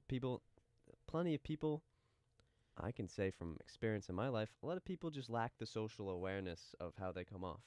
Especially in the season they're having, right? Like, it's probably really easy when you're having a great season and everyone else is not. The heckling incident. I mean, he's definitely had a tough season. He was injured for a portion of the season early on, so it's been a wild ride for him and for the Diamondbacks as a whole. But I didn't know that he was supposedly perhaps on his way out. Yeah, given what you just said, I don't see that happening now. I think right, because it's really what they want to do. You know what I mean? Like if they get rid of him, like I don't think they trade him for MLB talent, like people who are in playing right now. I think they trade him for prospects just because. I mean, they already have a pretty solid farm system. Maybe some pitching just because they got rid of a couple pitchers. Corbin Burns is out with Tommy John. You know, a handful of things, which that was probably the biggest kicker when you asked what kind of happened. Is probably Corbin Burns going down. You lose your ace that you just miraculously got. I don't think anyone thought he was going to the D-backs.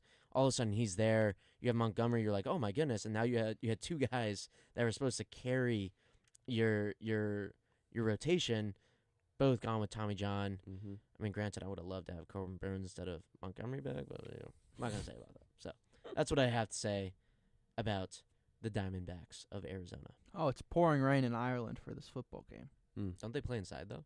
No, they're playing at Aviva Stadium, or not Aviva Stadium. I can see the reflection of the football game in the the window to the other studio, reflecting back onto Barrett's computer.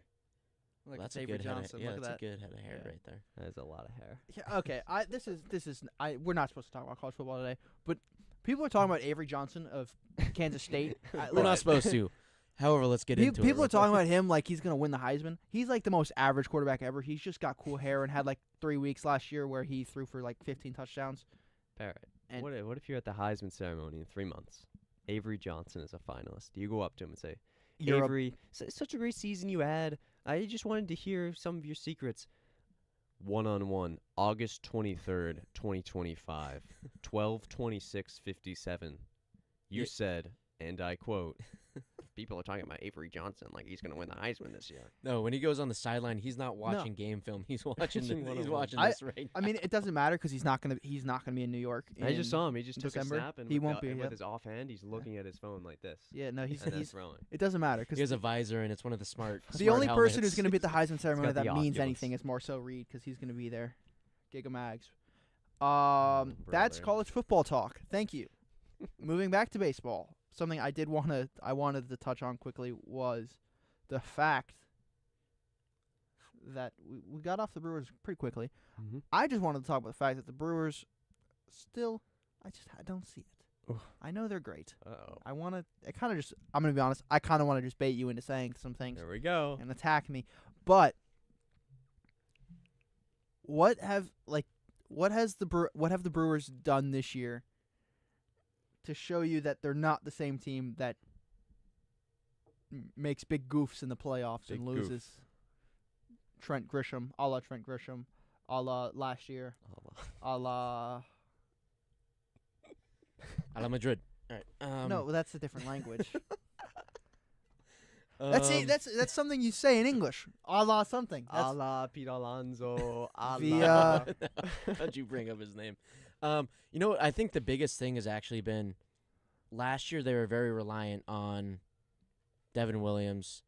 They were very reliant on a good start from Freddie Peralta. They're very reliant on Christian Yelich going 2 for 3 on the day, stealing a couple bags, relying on Sal Frelick making an insane play in the outfield. And I'm not saying that they're not relying on, I wouldn't say reliant, and I wouldn't say they're now relying on those, but I would say that those still happen, and those are still expectations for those to happen.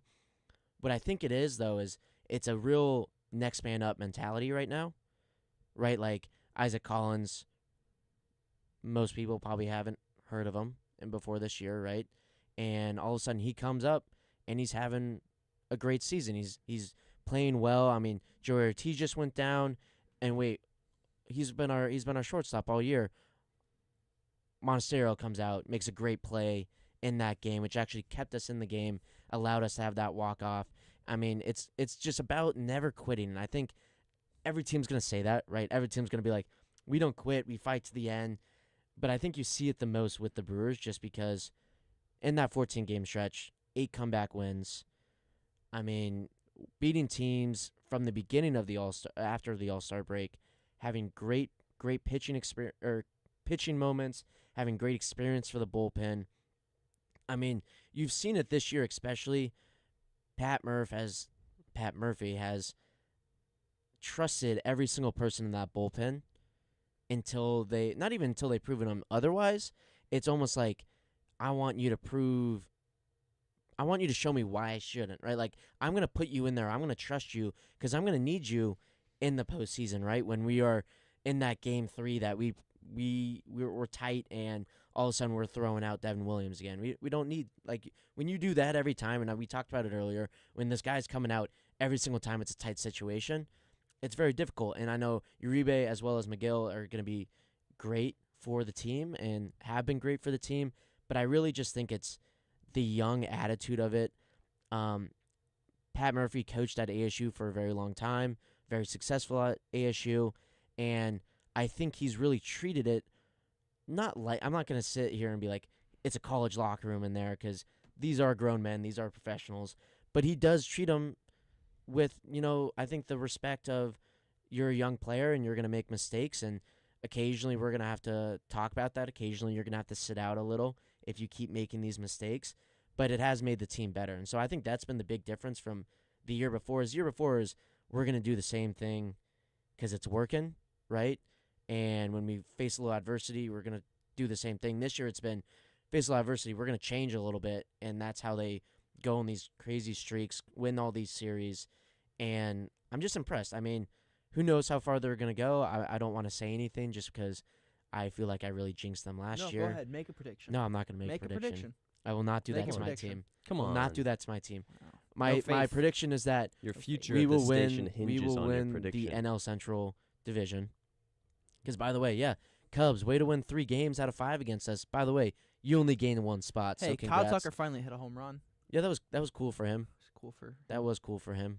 He broke his hand. He's got like a fractured hand, and he's playing through it for some reason. I don't know Contreras has had like a fractured thumb for like 2 years. Stud still. Stud. Dude. One of the best catchers in baseball. Also, I want to quickly mention this. King Vaughn. Can we quickly talk about King Vaughn? He's dead. King Vaughn? What do you mean? Andrew Vaughn. Oh.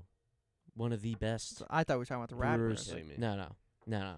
They made shirts, by the way. He's been on the team for a month. Yeah. They made a giveaway for him. Hey, that's Grace, how great can you turn he's his been. mic off? Happy No one for cares you. about Andrew Vaughn. Happy for you. Dude, he's been a stud. He's been one of the most clutch hitters on our team. Yeah. I can't wait till you're relying on that in the playoffs. We don't have to because we have everyone else as well.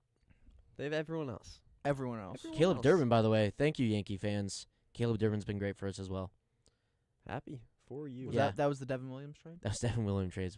You guys got Devin Williams. Hey, I don't know. Devin Williams has gone 5 1/3 scoreless innings with 13 strikeouts in his last Yankees 18 fans batters faced. Will never tell you that, but it's true. He's got 13 Ks in the last 18 batters faced. I think Devin Williams could go a full season, pitch 161 games scoreless inning, and then in 162 gives up 1 run, and the Yankee fans would act like it's the end of the world. I actually feel so bad. And yes, he's having like a way worse year than you would want. Horrendous. A guy of his caliber. Yeah.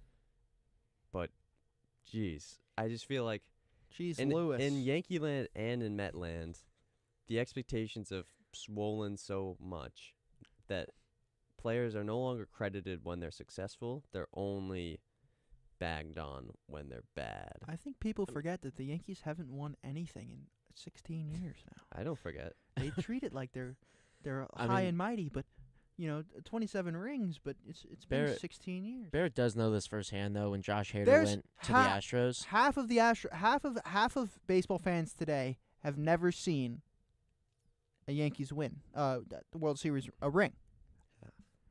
You have stats on that? I don't, but there's a lot of young people that love stats on how many baseball Baseball's real popular with the youngins, so.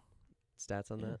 Yeah, they like the chain. They like to wear the crystal like ball chains or whatever Have you watched the Little League World Series? They're getting. Speaking of people being dripped out for no reason, have Sure. any of you seen 40U football on TikTok? Nope.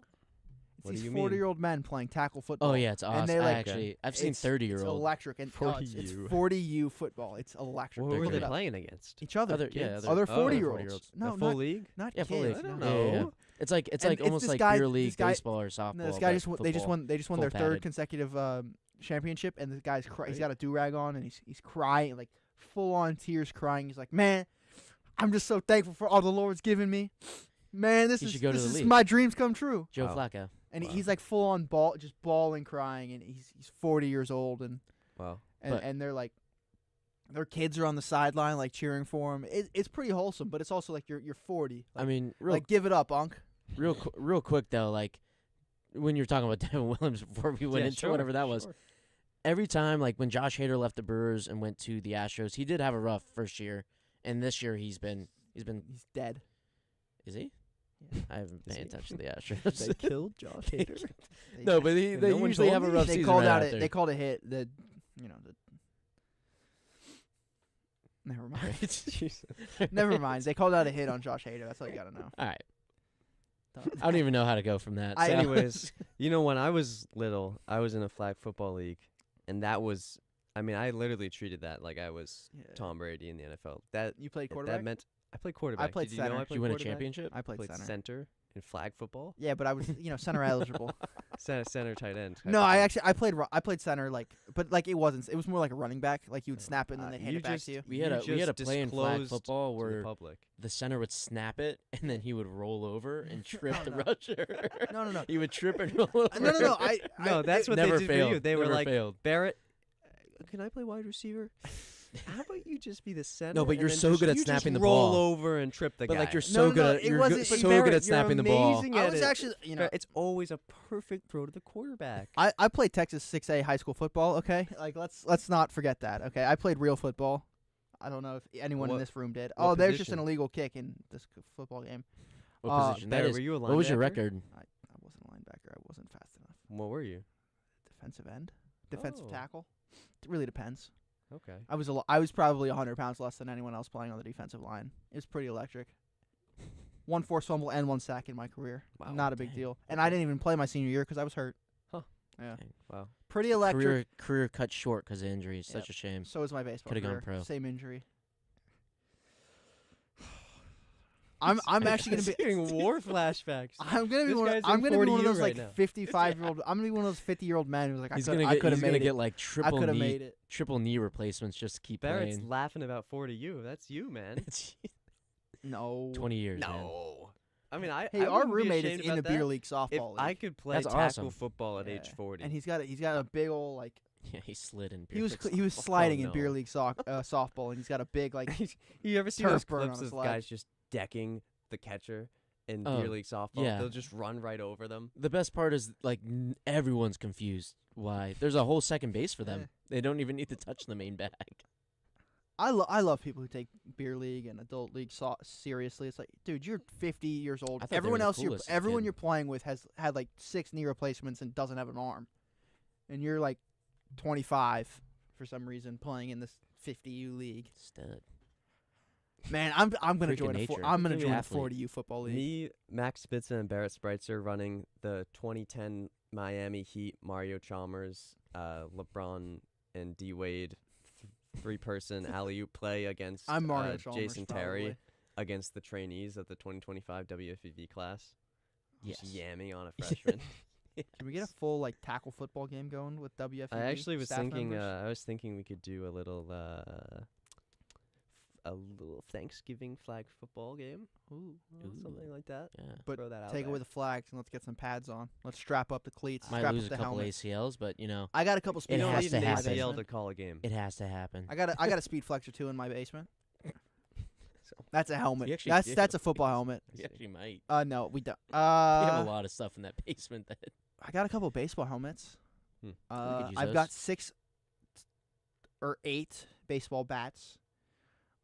we could make a 3 really pairs interesting of, game of 3 football. pairs of cleats. Some catcher's gear. 6 baseball gloves. Catcher's gear could play in football. That's could. fine. I have 6 baseball gloves in my basement. Barrett, you'll be my center. No.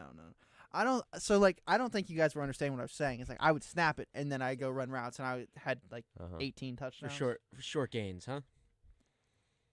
Brother, we're not gonna do this. All right. If you want to go Oklahoma drill in this studio right now, we can do it. That would be permission granted. They're both looking at me. Awesome. Permission granted. All right. Mine was a look of please don't say yes. That was what my look was. Speaking of Oklahoma drill, we probably should get back to what we're actually supposed to talk about in the show, which following this segment and following this break that's about to come up is a team that probably does not as many Oklahoma drills because those have kind of been phased out of practices, but it is the Fordham football team. They've been practicing out of 2 to 3 times a day.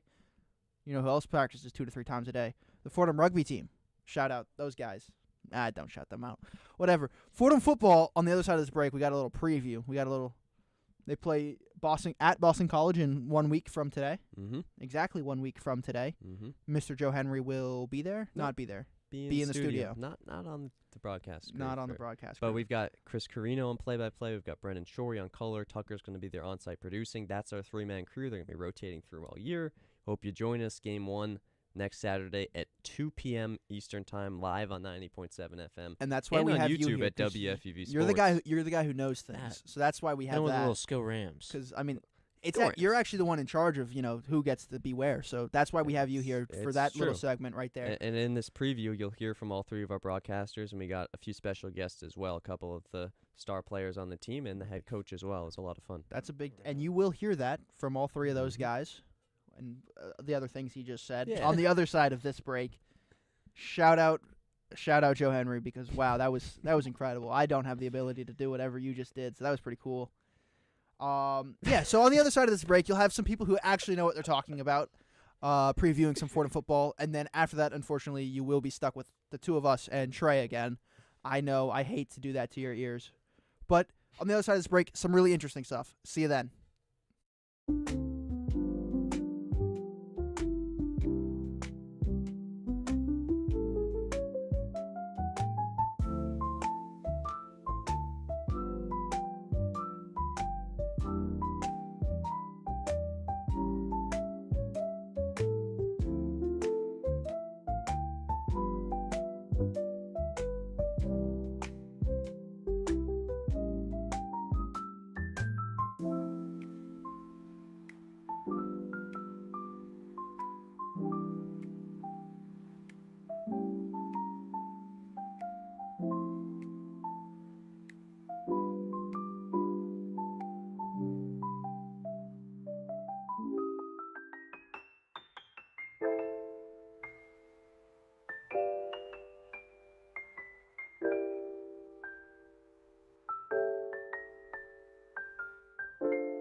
Welcome in, ladies and gentlemen, to the Rose Hill Studios on the campus of Fordham University. I am Tucker Austin, joined by Chris Carino, and today we have the 2025 Fordham Rams football preview show, and we have 2 very special guests with us today, Chris. We have junior transfer quarterback from Lake Mary, Florida, Gunnar Smith is here, and grad student linebacker from Omaha, Nebraska, James Conway is along with us as well. And first off, before anything, how are you guys doing? James, we'll start with you here. I'm doing great. Thanks for having us on. I'm excited. Yeah, Gunnar? Yeah, I appreciate this opportunity. Doing great, in the midst of fall camp right now, but feeling great. Yeah, school's about to get started as well, about to be going back to class. I'm not ready for it, Chris. No. I don't know if you guys are ready to go back to school yet, but I'm definitely not. And I suppose, Chris, how are you doing, actually? We'll do that first, too. Good. It's been a busy summer. I did the commute from Jersey today to come up here. We'll be up here for the scrimmage tomorrow as well. So kind of getting into the full swing of everything. Can't believe football's already here.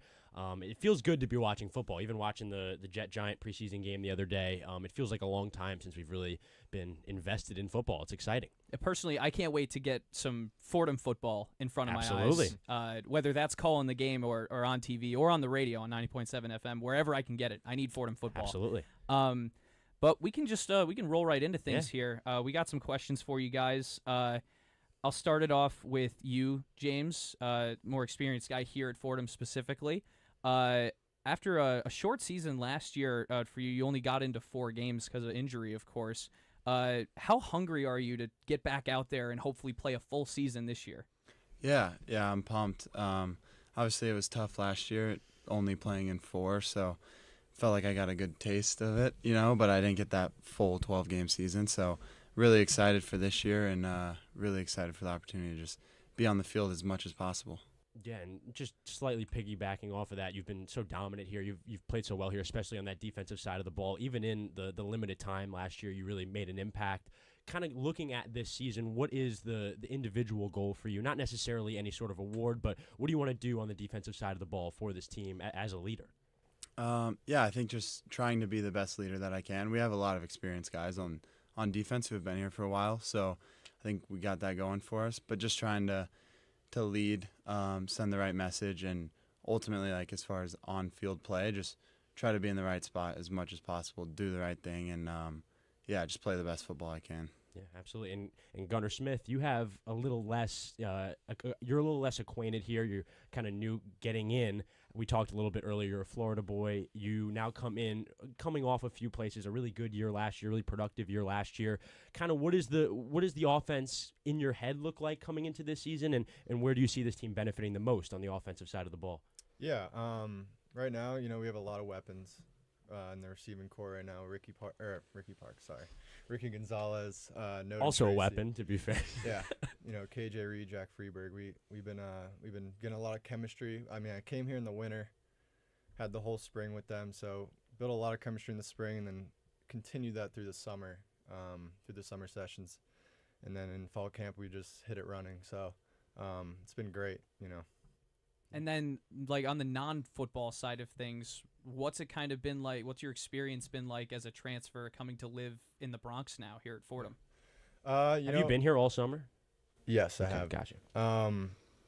When I first got here, it was 8 degrees, 10 degrees, snow on the ground, winter workouts.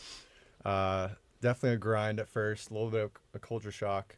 But once it started getting a little better weather and we started to go out into the city and stuff, I started to fall in love with it, exploring, shopping, thrifting. I'm into all that stuff. So it's been a good experience for sure. And then how have you kind of started to fit into that quarterback room with guys like Jack Capaldi and Trip Holly, who played a lot of the games last year, and a couple of the young guys too. So you kind of come in like the middle of the age groups of the quarterbacks. How has it been fitting into that quarterback room? Yeah, it's been awesome.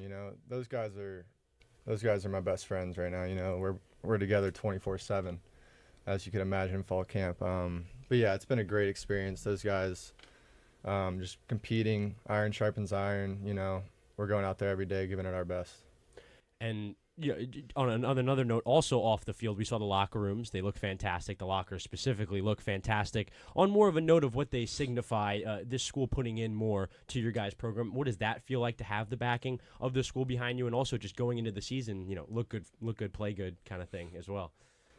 Yeah, it's awesome. We're very fortunate to have like that alumni support and people who really care about the football program. So it's amazing to see it. It only makes you want to like be more proud of Fordham football. And so, yeah, it's great. And it's just very convenient to have a super nice locker room like that. So very fortunate, very lucky. Of course. And you've been around now for a while. You're almost the elder statesman of this team, even though you're still very much a young guy.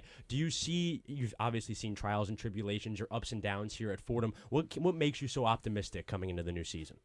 I think just the culture in the locker room. Like these guys are all like so tight-knit, and we all want to work really hard, and be the best team that we could possibly be. So I think the culture of the people is really what's optimistic and what kind of keeps us all going right now. Yeah, and that kind of culture, how easy has that made the transition for you? Has that just made it all the easier? Absolutely, 100%. I've been to this is my 4th school now.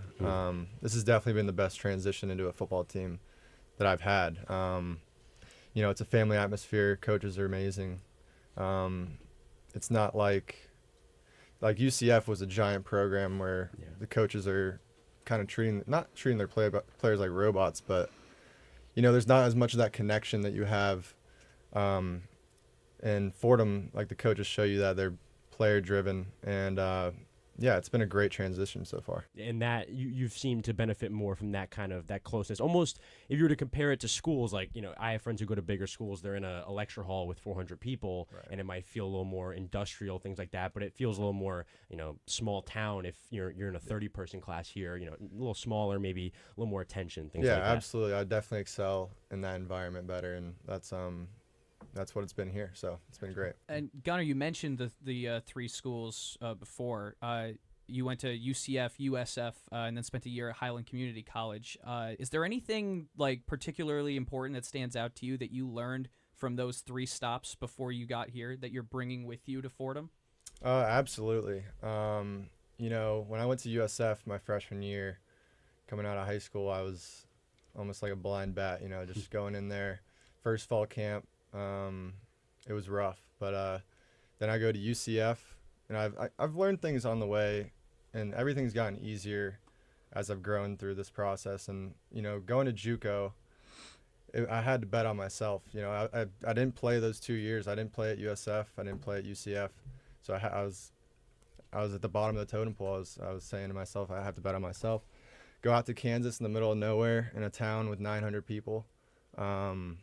And had a good year, put up some productive numbers, showed what I could do, and now I'm here with all the experience that I've gained over the last 3 years. And then it's sort of another adjustment question for you. What's it been like learning Fordham's playbook? Obviously, you said you've been here since winter, so you've had a lot of time to work with the playbook. How has it been prepping and playing with that playbook and under Coach Conlon?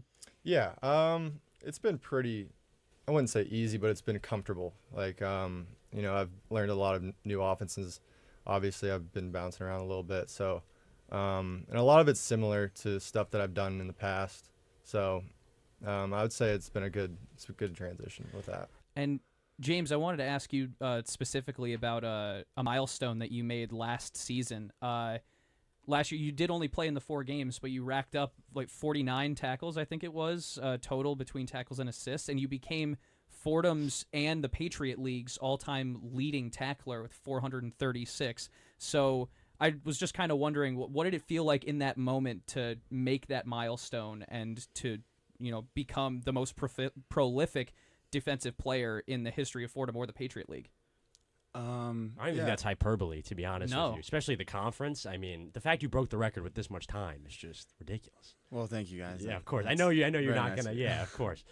It felt good personally. Obviously, I have to thank the entire coaching staff, like the D-line who plays in front of me does a great job just eating up blocks so I can play a little more free. Those guys are the best. So, it's seen as like an individual award, but I think it goes to show how this team really works together and how those guys have worked really hard. So maybe I get a little more glory, but it's really a team effort and really those front 7 on defense who are just trying to do their job. Yeah. So it felt good, and I'm very honored to play with those guys, and I'm excited for another 12-game season. Yeah, absolutely. James, I have questions for both of you, but James, I'll start with you.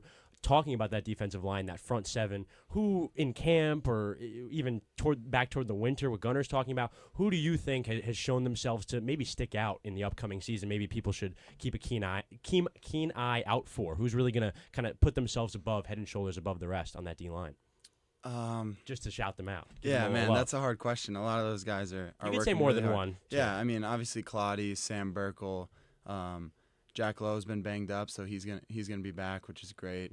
Linebacking, like Andrew Osmond is really stepping up into that role, so he'll be great. But there's really a lot of guys. So just to name a few, but should be a fun defense this year to watch for sure. Yeah, absolutely. And Gunnar, toward you mentioned that process you went through betting on yourself. I almost call that the Cam Newton route, where he was at Florida, went to the JUCO route, then arguably had the best quarterback season ever. You kind of betting on yourself. How did it feel from a satisfying level? Did it feel satisfying to have a program see your value, and then also beyond that? You can get satisfied in a place like that. How do you find yourself wanting more and kind of finding more to prove yourself really in this upcoming season? Yeah, it's definitely been a satisfying experience getting found by Fordham and getting recruited again through the JUCO route. And when I was getting recruited by Fordham, I was really looking for a school that I want to come to, and I want to be like, I'm not going anywhere else. Like Right. This is where I want to be. And to answer your question about how do you not stay satisfied and want more, I feel like whenever you do reach an accomplishment, it's always that what now moment. You want to get more. That's how I am. I'm always driven to keep getting better, keep polishing my craft, and just keep going for the best. So that's what I'm gonna do. Yeah, Cooper Flagg's mom says if you're the best player in the gym, find a better gym or a bigger gym or good. both. It's good advice. Yeah, very good advice. Yeah, and the Patriot League has been a extremely competitive FCS conference for some time now. Yeah. And Fordham has done a good job in the past of meeting that competition head on. So I was sort of wondering, this is from both of you guys, in prepping so far this offseason, is there a team in particular in the Patriot League that you guys have really honed in on to try and take? Holy Cross comes to mind for me, or Lafayette, any of those big, normally Fordham rival schools in the Patriot League. Especially on your guys' side of the balls, respectively, as well. Yeah, so is there anyone that you guys have game planned for in particular yet, or is the focus really more on week 1 in Boston College? Yeah, honestly, I think we're not looking that deep into it. So far throughout camp, it's been focusing on us, how can we get better at our own technique and our own inside of our own playbook, I guess. Now as we get closer to week 1, we're starting to maybe look at BC a little bit, but yeah, so far it's just kind of been us and a little bit of BC. And then how, as you ramp up to prep for BC more, it's certainly, at least it looks like a daunting task for us. It's an FBS school. It's a school in the ACC. Boston College is no joke. But how have you guys been, sort of starting to mentally prepare for Boston College? Because it is a tall task, but it's one of those things that you have to kind of compartmentalize, I would imagine, to try and go out into Boston College and go on the road and beat an FBS school. Especially for you, Gunnar, coming off the JUCO season now into ACC competition right away and ACC defense as well. Yeah, so sort of how has that been going through and trying to get yourselves mentally ready to go after Boston College? I mean, right like James said, right now we are definitely focusing on ourselves, getting better, perfecting our crafts, but obviously our minds are on BC as well. And I think if we go out there and play our best and we play Fordham football like we know we can, like we have this camp, I think we'll definitely have a shot to beat them.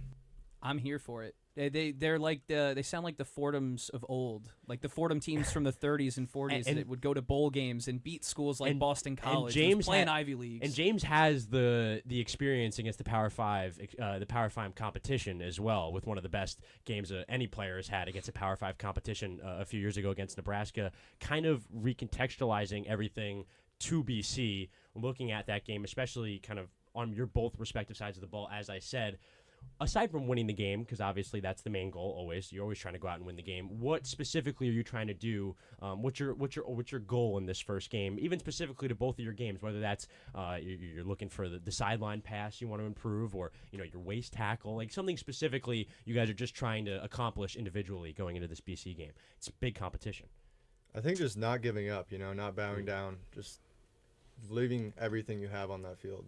No matter what the scoreboard says, knowing that you left your all on that field, and getting the balls in the right spot, focusing in, not worrying about too much about the outside noise. That's what I would say. Yeah, I think we're going to see a little different offense from what our offense runs and what we've been kind of seeing all fall camp. So I think just sharpening up the mind, X's and O's, being able to quickly distinguish where I need to be, and then also just relentless pursuit to the football. And it's really our first game, right? So it's the first opportunity to kind of establish what kind of defense we want to be. So just that mentality as well. Is that's the mentality of that defense going into the season, just getting to the football? Is it turnovers? Is it stopping? What's the main goal of the defense? Yeah, I think bend don't break mentality, and anytime we get to the ball, trying to get that thing out, get it back to our offense. Absolutely. Yeah, and just one more question for both of you guys. It's sort of a more general one about the season overall, but we can start with you on this one, Gunnar. What are you guys most excited about going into this season? It's a fresh season, brand new page, and the history is yet to be written. What excites you the most about the 2025 Fordham Rams? Before you answer that, are you guys rocking the black jerseys again this year at any point? Or That's is a that, great question. We still don't know yet. I don't think we are. We could edit it out if it's out, but that's what I think of. Excitement, black uniforms. I love the black uniforms. They're gone? But I'm pretty sure they're gone. Ooh. That's so brutal. Wow. They look so nice. What game did you guys wear them last year? What, we wore them against Colgate? Oh, they look really good. I remember I was there. Yeah, it looked really nice. Anyway, I'm sorry. I didn't mean to be so bleak, but no, they're too nice. Go on. Yeah, that was your hat reminded huge me. question. Yeah, Oh, yeah. And my hat, but go on. But yeah, what are you guys most excited about the 2025 Fordham Rams football season, Gunnar?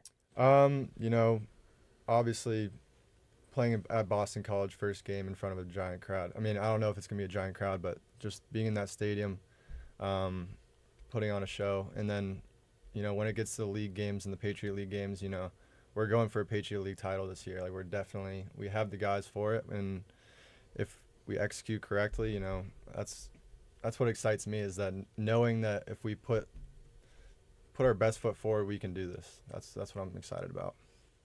Yeah, I think just like competing with these guys. Like I mentioned, the locker room culture.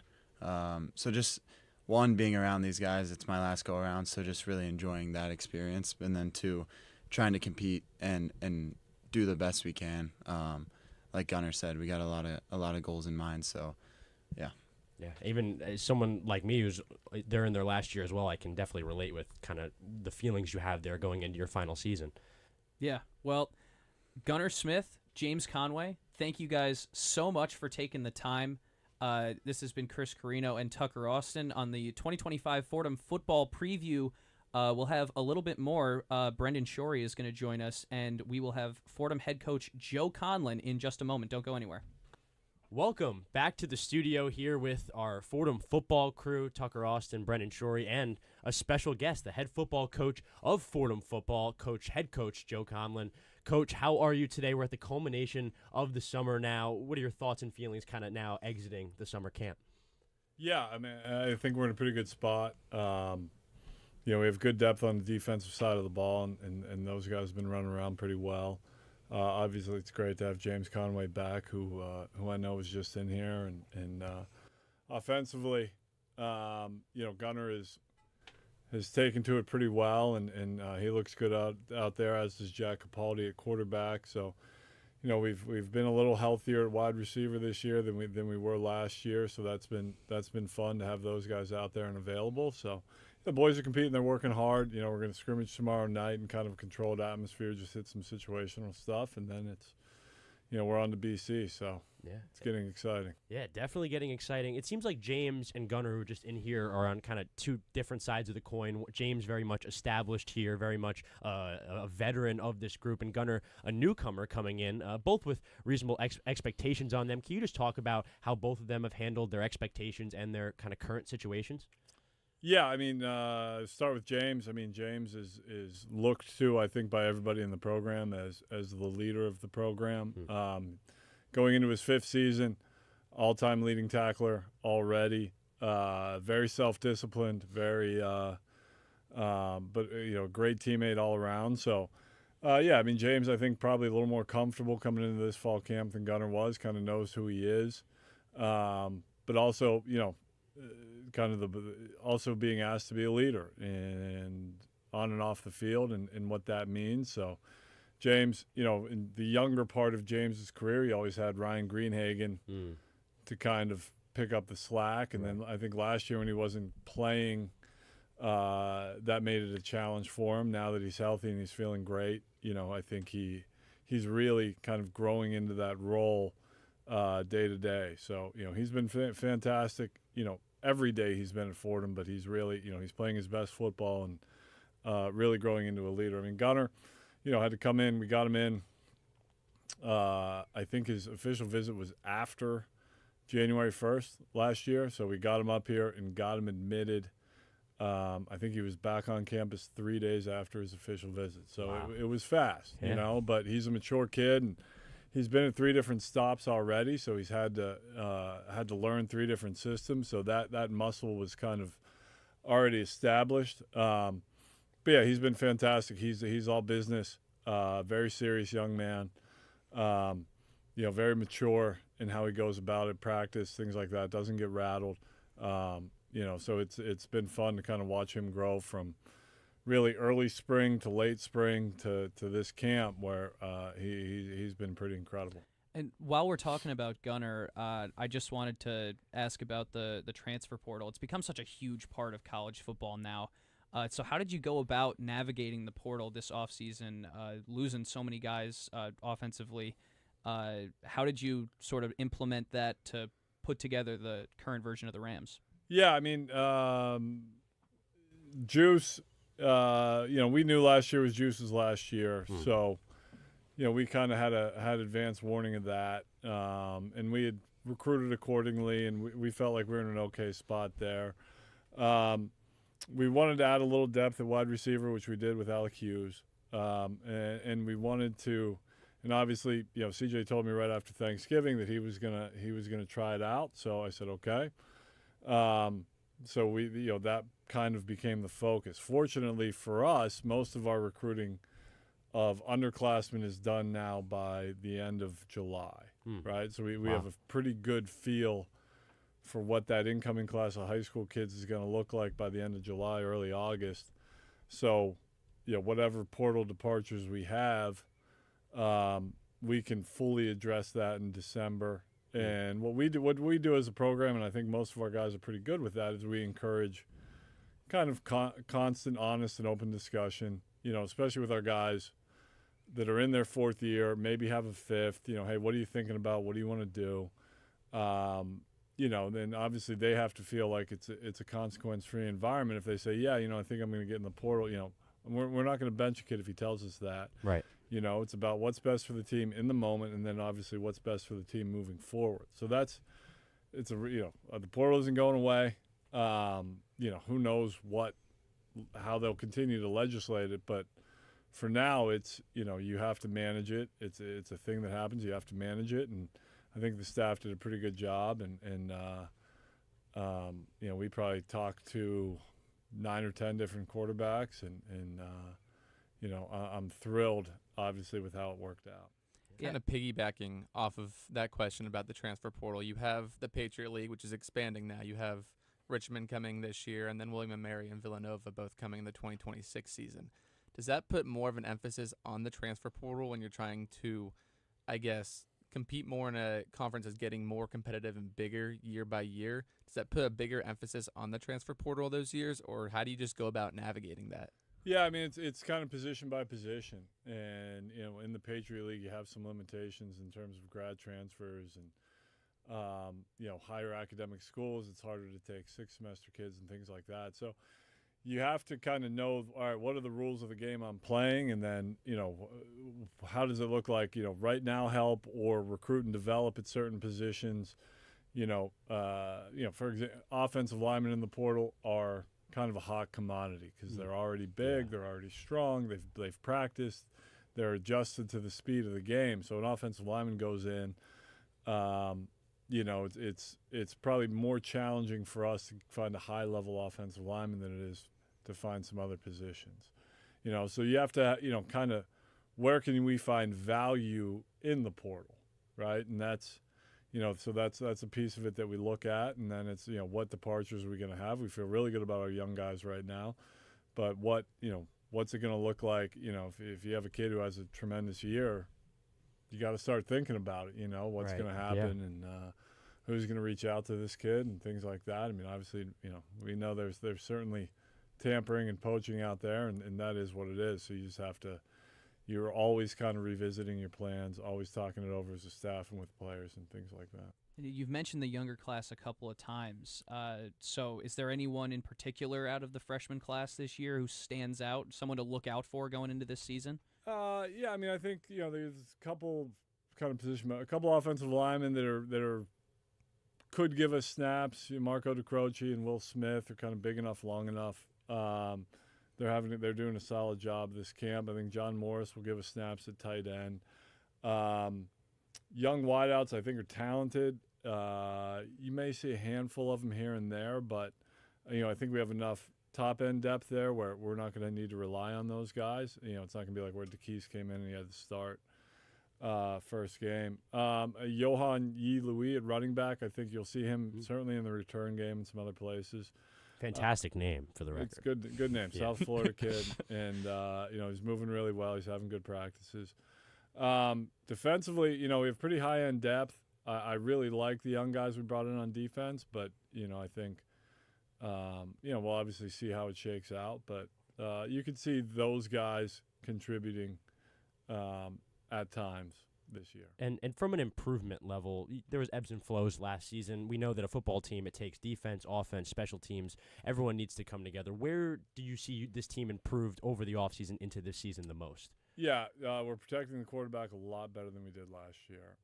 And you guys had your trouble with injury and just general unluckiness in that QB room last year. Yeah, injuries in QB injuries really across the board last year. Yeah. Down to our 4th and 5th, 6th safeties for a stretch there. So, last year was a challenge. We've managed to stay pretty healthier on defense right now than offense, but nothing serious on offense.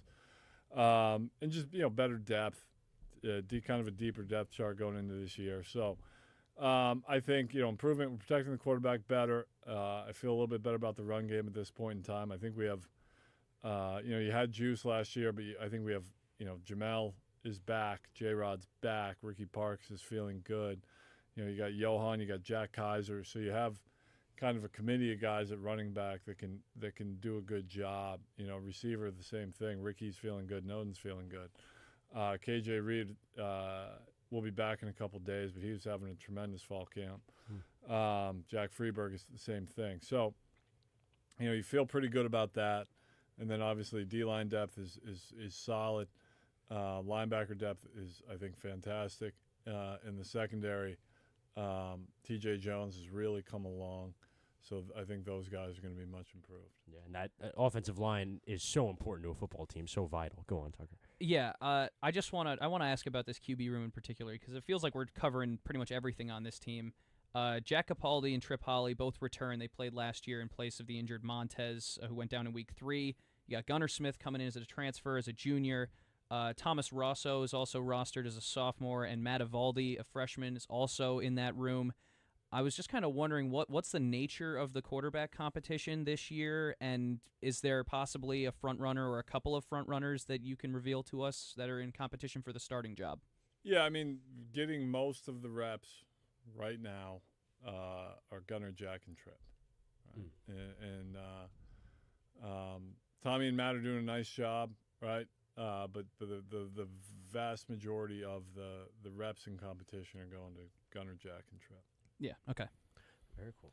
Talking about the passing game, ever since we came to Fordham, so in the past 3 years, 2 of those years, Fordham has had one of the best passing games in the Patriot League, if not the country.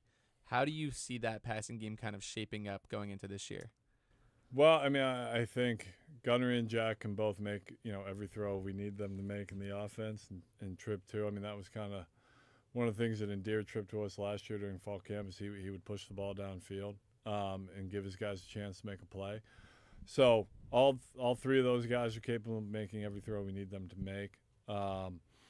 There's nothing that we could do with Tim that we can't do with these guys.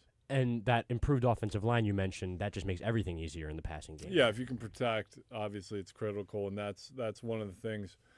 You go back to 22 with Timmy or 23 with CJ, they were protected. Obviously, CJ could do a good job with his legs, getting out of trouble. Timmy wasn't that type of athlete. Solid, but underrated athlete, I would say. Give him his flowers. I respect. Lest Timmy thinks or hears this and gets upset with me. Tim DeMore at Fordham legend, just for those not in the know. Rightfully so. You mentioned Juice earlier as well, Julius Luffridge. I don't know if I've heard that nickname, but that's also really good as well. Sorry, had to get it off my chest. But so there's Timmy was well protected, but Timmy also was fantastic with decision making. You know, he knew where he was going with the football, and he got it out of his hands quickly, which helps protection. So I think with Cap, you know, who played a lot last year, Jack Capaldi, I think we could all figure that one out. Right?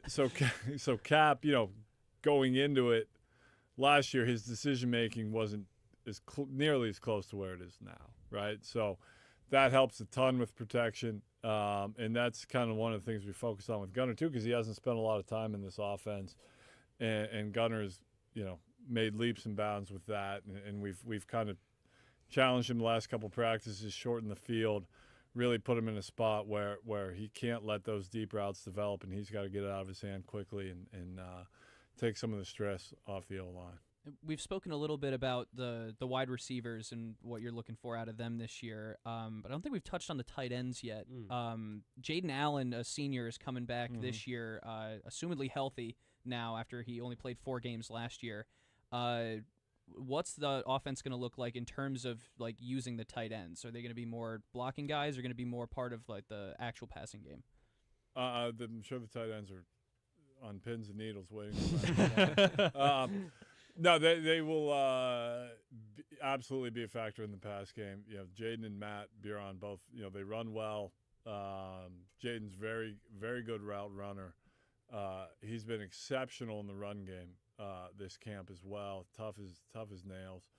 So Jaden and Matt have both had really, really good camps. They will be factors in the pass game. Matt is a big, long kid, you know, 6'5", long wingspan, covers ground, you know, returned punts when he was in high school at Choate. You know, and Jaden is, you know, shorter than Matt, but kind of shiftier.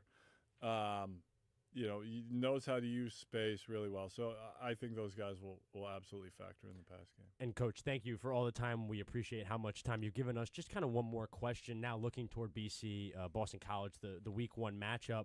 Beyond just winning the game, obviously you want to go into every game trying to win the game. What is the biggest goal in that game? What are you guys trying to accomplish the most? Well, I mean, I think if you can stand up against their run game, you know, and by whatever definition, you know, that is. And if you can move the ball on offense and generate some first downs and you know,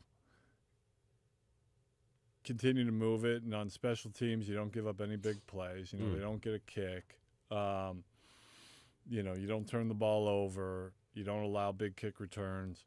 You know, things like that. I think if you can do those things and we just play a good, sound football game and we stand up front, you know, it's not a shooting gallery out back there. And if you can do that, you know, I think that will kind of give us some indication of, you know, what we can be. I mean, yeah, absolutely. Right. You want to win them all, and that's how we're going to coach this game. But if you can do those things, you know, that'll give you a strong indication of what we can be. And how much value do you guys see in those Power 5? You had it with the Nebraska game a few years ago. What's the value in those games going into specifically that Patriot League schedule? Well, you know, I think there's tremendous value if you play well and obviously you get out of it healthy. You know, right. Say, hey, listen, like, this is what we have. These guys are getting paid to play, and right. You can hang. You right. know? So that I think there'd be tremendous value in that, and you know, there's obviously value in you go out there and there's value in everything. So if you go out there and you don't play well, like okay, hey, right, you know, week 1 to week 2, that's the big right. We have to go out and we have to get better at X, Y, and Z, and it's gonna be an indicator of something. Yeah. You know. Well, Coach, we appreciate the time. We're excited for this upcoming season. Thank you, Head Coach Joe Conlon. Make sure to catch the Fordham Football Rams on WFUV Sports, ESPN Plus, anywhere you can find them. They have their Week 1 matchup right at the tail end of August against Boston College, the Golden Eagles. Thank you, Coach, for being here with us. Appreciate it. Thank you.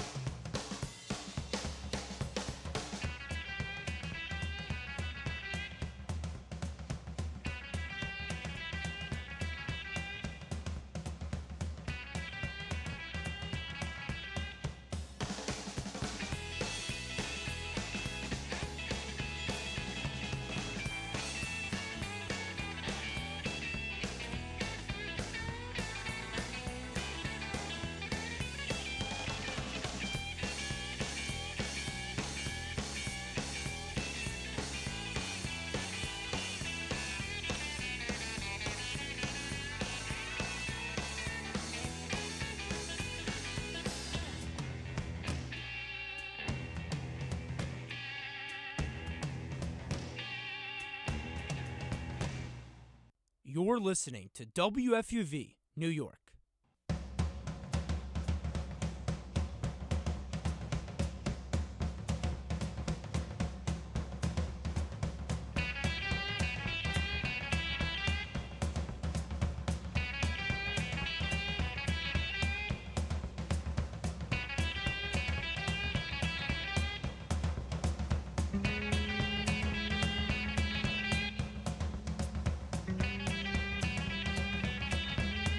Welcome back, beautiful people, to the live discussion. We are live in studio now talking no more college football, but instead we're going to be talking a little bit of professional football in the New York area, the Jets and the Giants here. If anything you've heard today piques your fancy, piques your interest, something you really disagree with, or something you really agree with and want to say, hey, we really agree with those guys, that's a great take, go ahead and give us a call at the phone number you see on your screen, probably 718-817-2750. Go ahead and give us a call. We would love to chat with you. You know, we've been here with just the three of us for a long time talking. We'd love some new voices, some new opinions, some new takes, new anything. Go ahead and give us a call at 718-817-2750. We'd love to hear you. But right now we're going to hear each other speak, give some opinions and some takes about the Jets and the Giants. We'll start off with the Jets, who are probably in a little bit worse scenario than the Giants, just because their quarterback is Justin Fields, who's been given every opportunity to succeed in the NFL, and he just hasn't been able to put it together. Some people say it's a situation. Some people say it's him. I'm partial to somewhere in between. We'll see with the Jets. There are some talent on offense. This could be a Justin Fields year to finally break out. I'm not sure I see it. Max, Trey, what do you see in the Jets this year?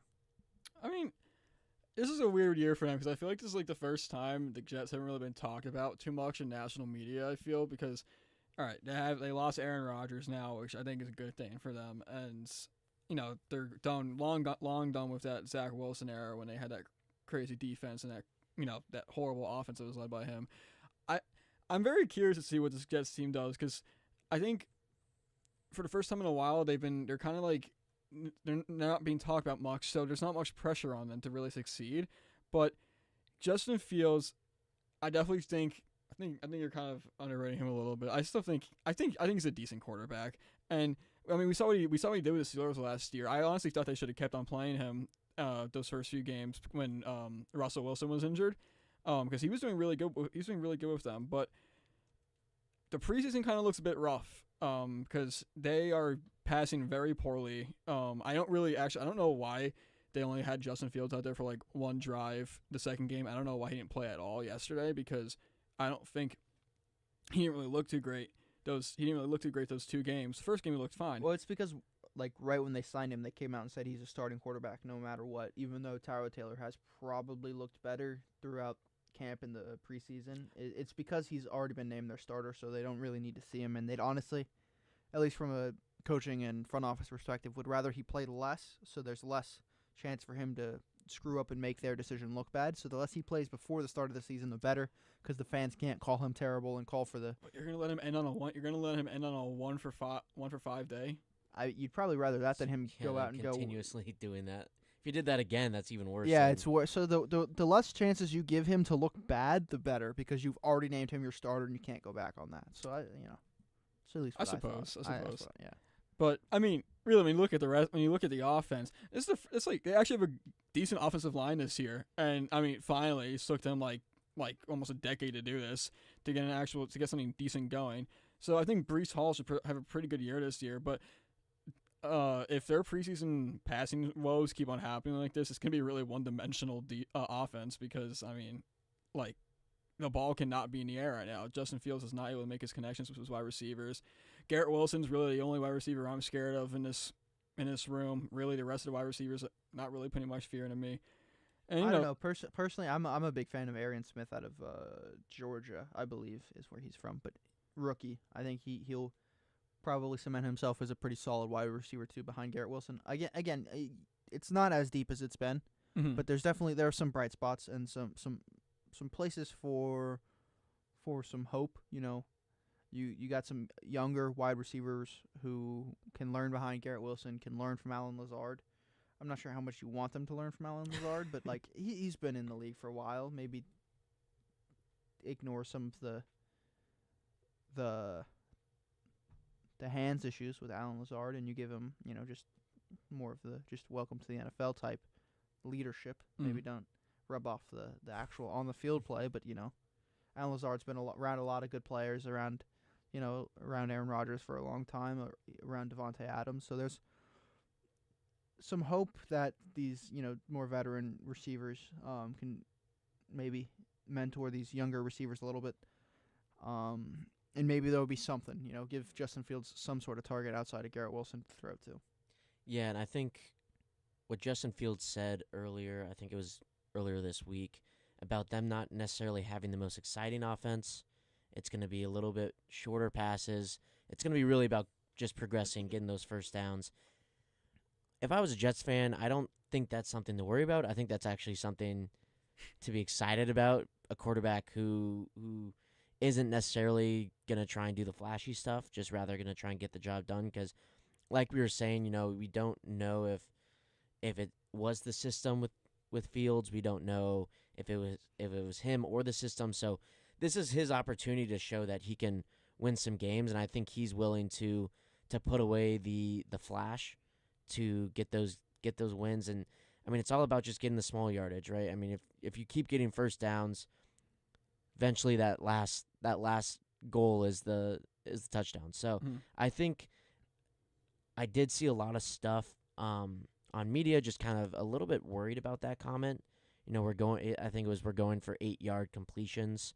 We're using the running game, and we're just going for short completions. Don't think that's the worst thing in the world for Jets fans, because they did just deal with Aaron Rodgers, who, as a Packers fan, I know how that is. He may not always throw the best passes, and then all of a sudden it's the wide receiver's fault, right? And so it's just, I think Justin Fields is there to work with his teammates instead of have his teammates work for him. So I think it'll be good. I mean, you never know.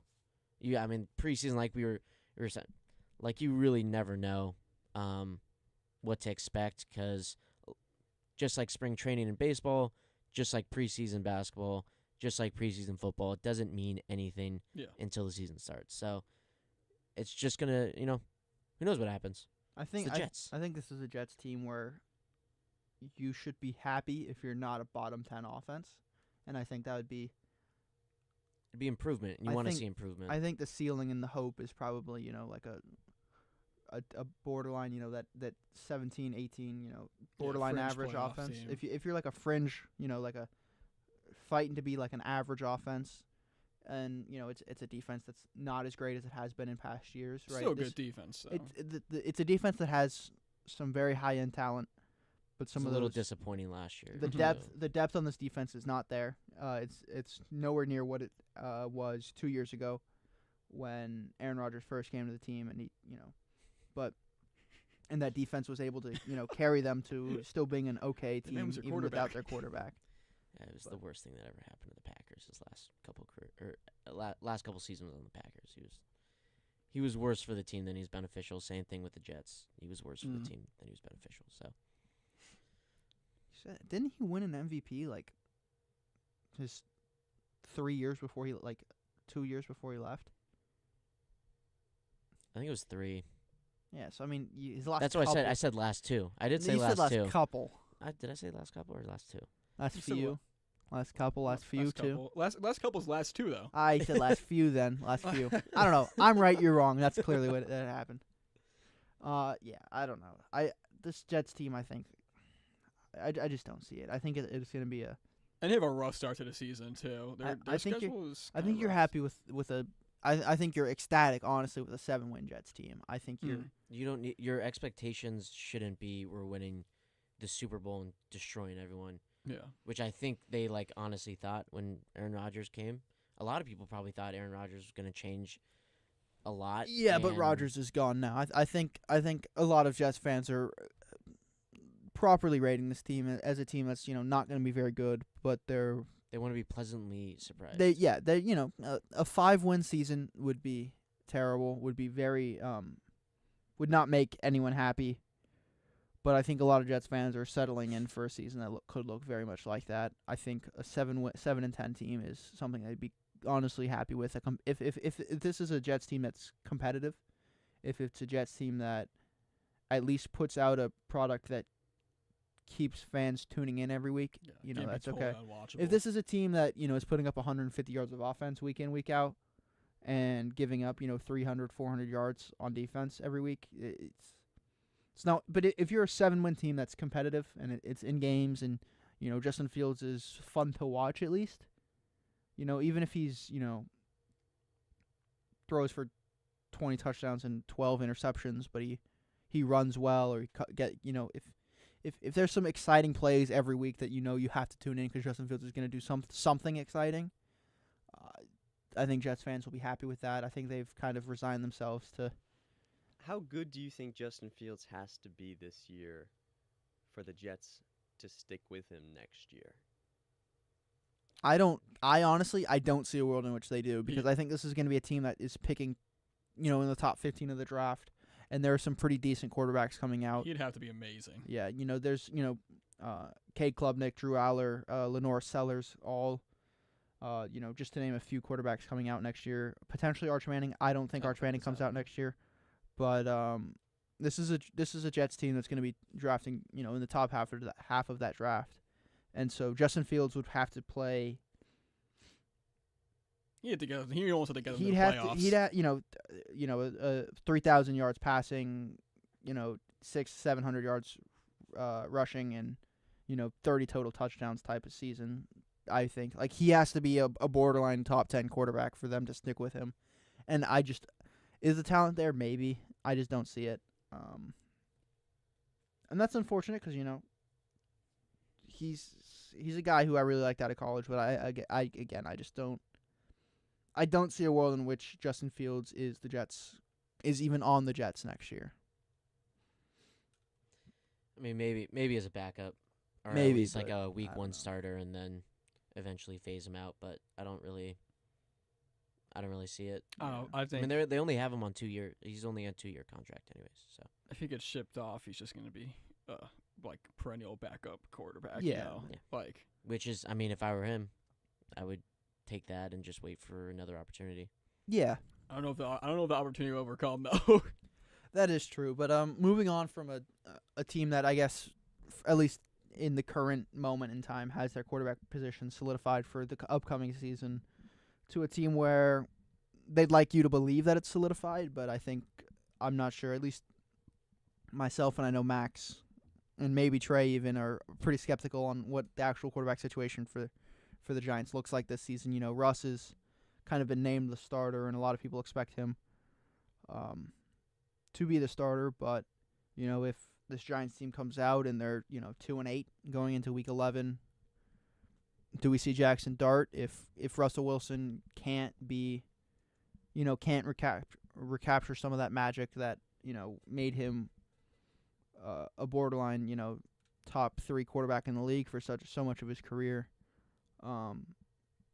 If Russell Wilson isn't even, if he's been the last couple years a below average NFL starter, if that's the Russell Wilson we get, do we see Jameis early? I would hope that the Giants have enough sense not to play Jackson Dart this year. Let him sit. Let him be. I think he has such a good opportunity to learn from just speaking of Russell Wilson, right? Learn from a guy who's done it almost all in the league, right? And it's a great opportunity to learn from him. And then the way Jameis Winston looks at the league and looks at the game of football, learning from both those two, they have two completely different perspectives of football, as it seems, right, when you see them. Learning from both of them would be the best thing for him, instead of, say, Wilson goes down and all of a sudden you throw Dart in right away. I don't think that would be the best. I do think he starts a couple games this year.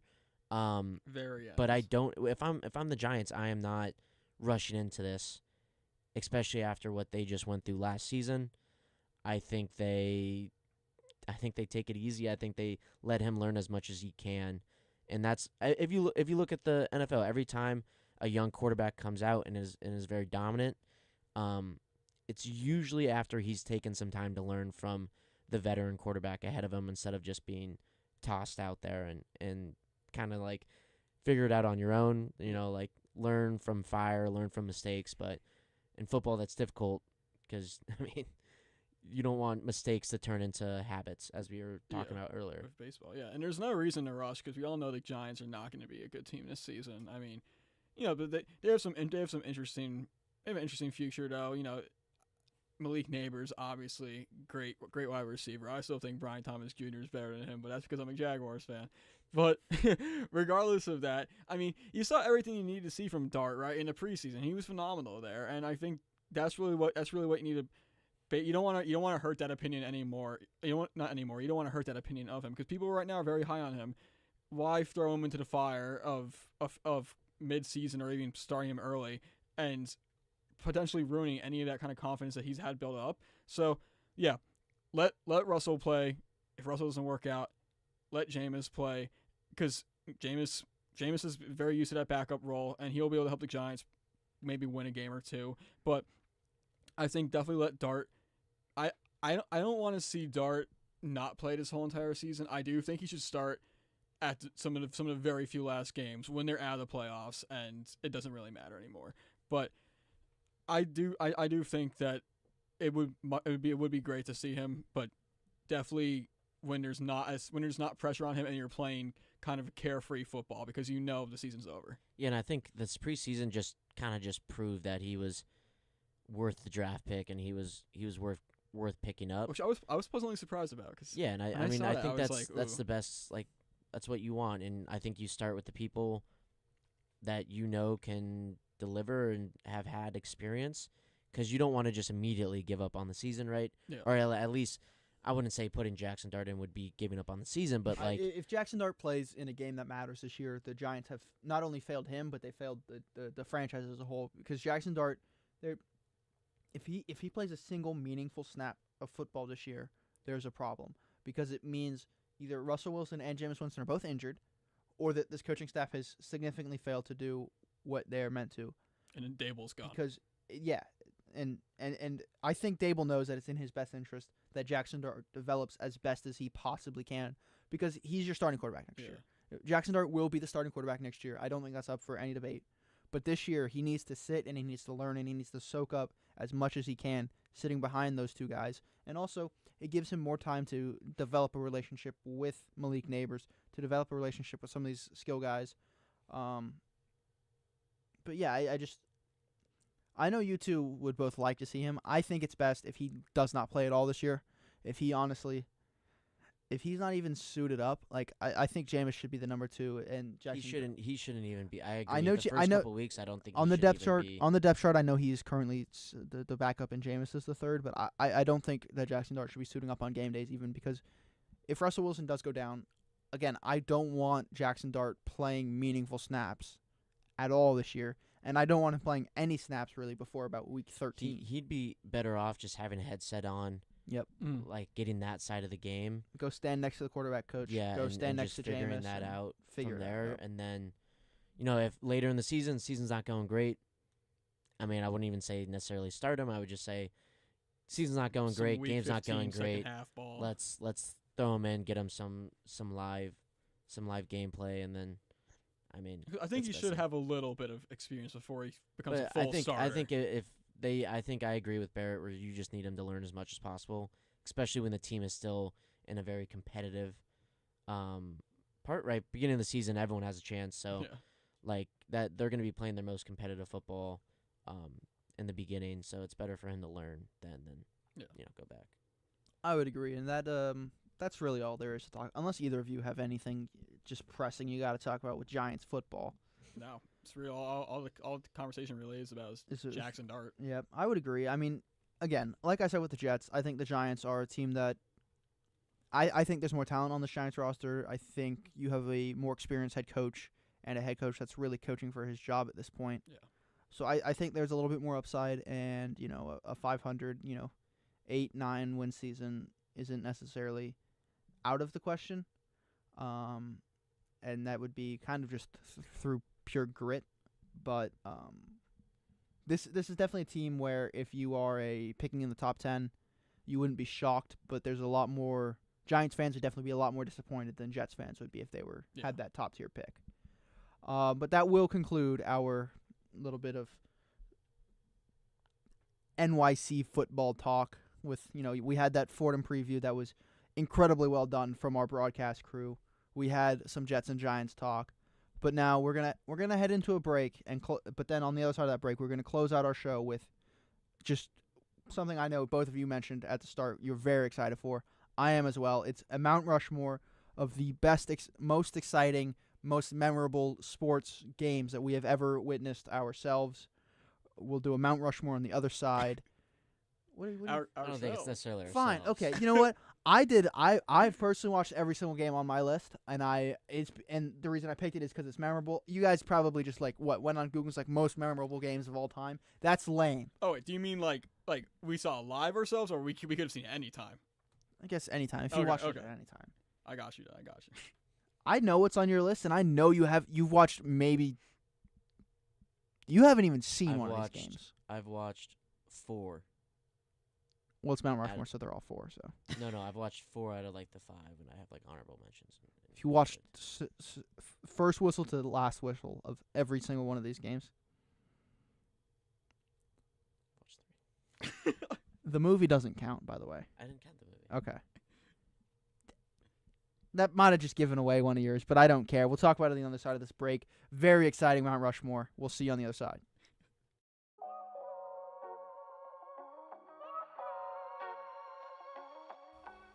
Hi, I'm Mary Hawthorne, one of your hosts on WFUV's tennis podcast, Cross the Line. From breakdowns of majors to courtside U.S. Open coverage, we've got you covered on all things tennis from the ATP and WTA. Tune in to weekly episodes of Cross the Line on YouTube and featured segments on One-on-One. Cross the Line, WFUV's home court for tennis.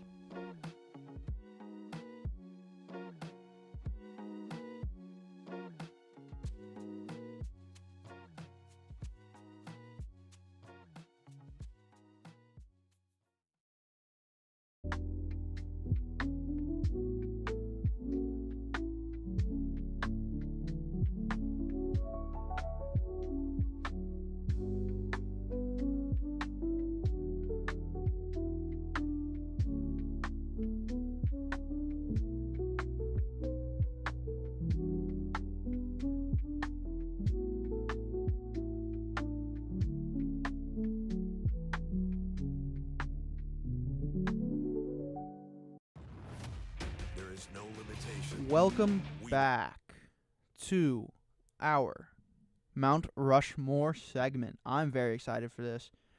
How we're going to do this is we're going to start with Trey, then we'll go to Max, and then myself, and then we'll snake it back around, so then me, Max, and Trey. It'll work a little bit like a draft of our top 4. We'll go ahead and give the pick, give a little bit background to the game, maybe your memory of it, why you picked it, maybe your favorite stat from it, why you think it's the greatest. I know for my number 1 pick, I could probably talk about this game for hours. I might be able to talk about the game for longer than the game actually happened. That's how meaningful this game is to me. But Trey, go ahead and lead us off with the 1-1 pick, the greatest game of all time. Miracle on Ice. That's the greatest game of all time. Not only was it a great sports game, but it had a huge. It had actually worldly implications. That's how great the game was, right? A bunch of college students had no business. This Soviet Union team was literally just as good as some of the best NHL teams out there. And you have a bunch of just rowdy college students going on ice, no expectations to win whatsoever. And then here they are. Honestly, a lot of questionable goals, but they somehow pull through and they beat our rivals in the Cold War. I mean, it doesn't even sound real. It sounds like a movie. It's just something that. Well, it is a movie. Well, yeah, okay, right, but it sounds like it's not based off true events. It's a little. The script writers really cooked at that one. They did, and I think it's not really a question to me. It is the greatest sports game of all time, and I mean, just the fact that it had such an implication, not on the sports world, but literally politically, it's just absolute cinema. Fair. My first pick is going to be Game 7 of the 2001 World Series, Yankees versus D-backs. D-backs are down 1 run going into the bottom of the 9th inning. You have Mariano Rivera coming onto the mound, and you know everyone in the world is thinking, that's it. That's game. Yankees are winning another World Series. But wait a second. A little bit of chaos. All of a sudden you have a double down the line. Now the game's tied. Next thing you know, Craig Counsell comes up with his funky stance. His funky stance where his hands are almost over his head. And what happens? He gets hit in the hands. And then all of a sudden, Luis Gonzalez is up. And they play the infield in because there's only 1 out. And it's a bloop single to center field to win the game. Literally lands where Derek Jeter would probably be playing if they played middle infield back. So probably one of the craziest things. D-backs were not a team for that long at that point in time. 5 years? 96 or 92? I think it's 96. The Rockies were 96. Then they're 92. But still, when you look at them versus Yankees, yeah, no, the history, it was David versus Goliath in that series, and I mean the D-backs in those beautiful uniforms they used to wear. 98. Okay, it was 3 years. I mean that's beating a team like the Yankees in the World Series 3 years, being existing. I mean that was amazing. And the Rockies were 91. So sorry, I was a little off on those years. 96 was Derek Jeter's first rookie year. Anyways, those were some interesting numbers I just gave you. Because I know ball. I don't know if I've said that anything. Now, so those were some good picks, right? You know, hockey, baseball. Wasn't even the greatest World Series game of all time you picked as your first baseball game, which is kind of crazy.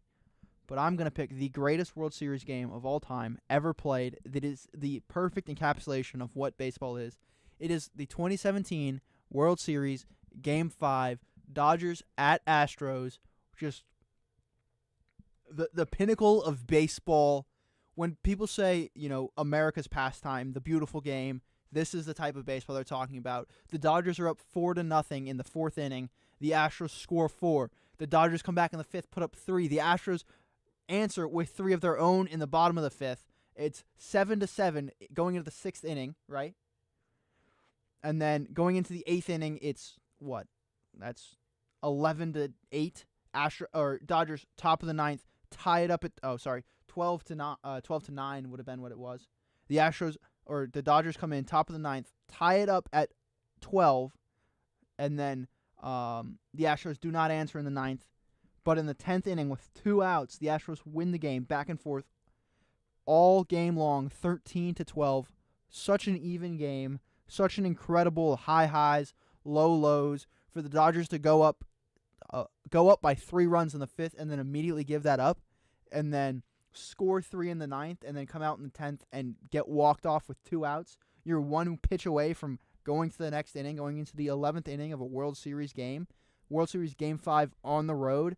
And just George Springer, my hero, my idol.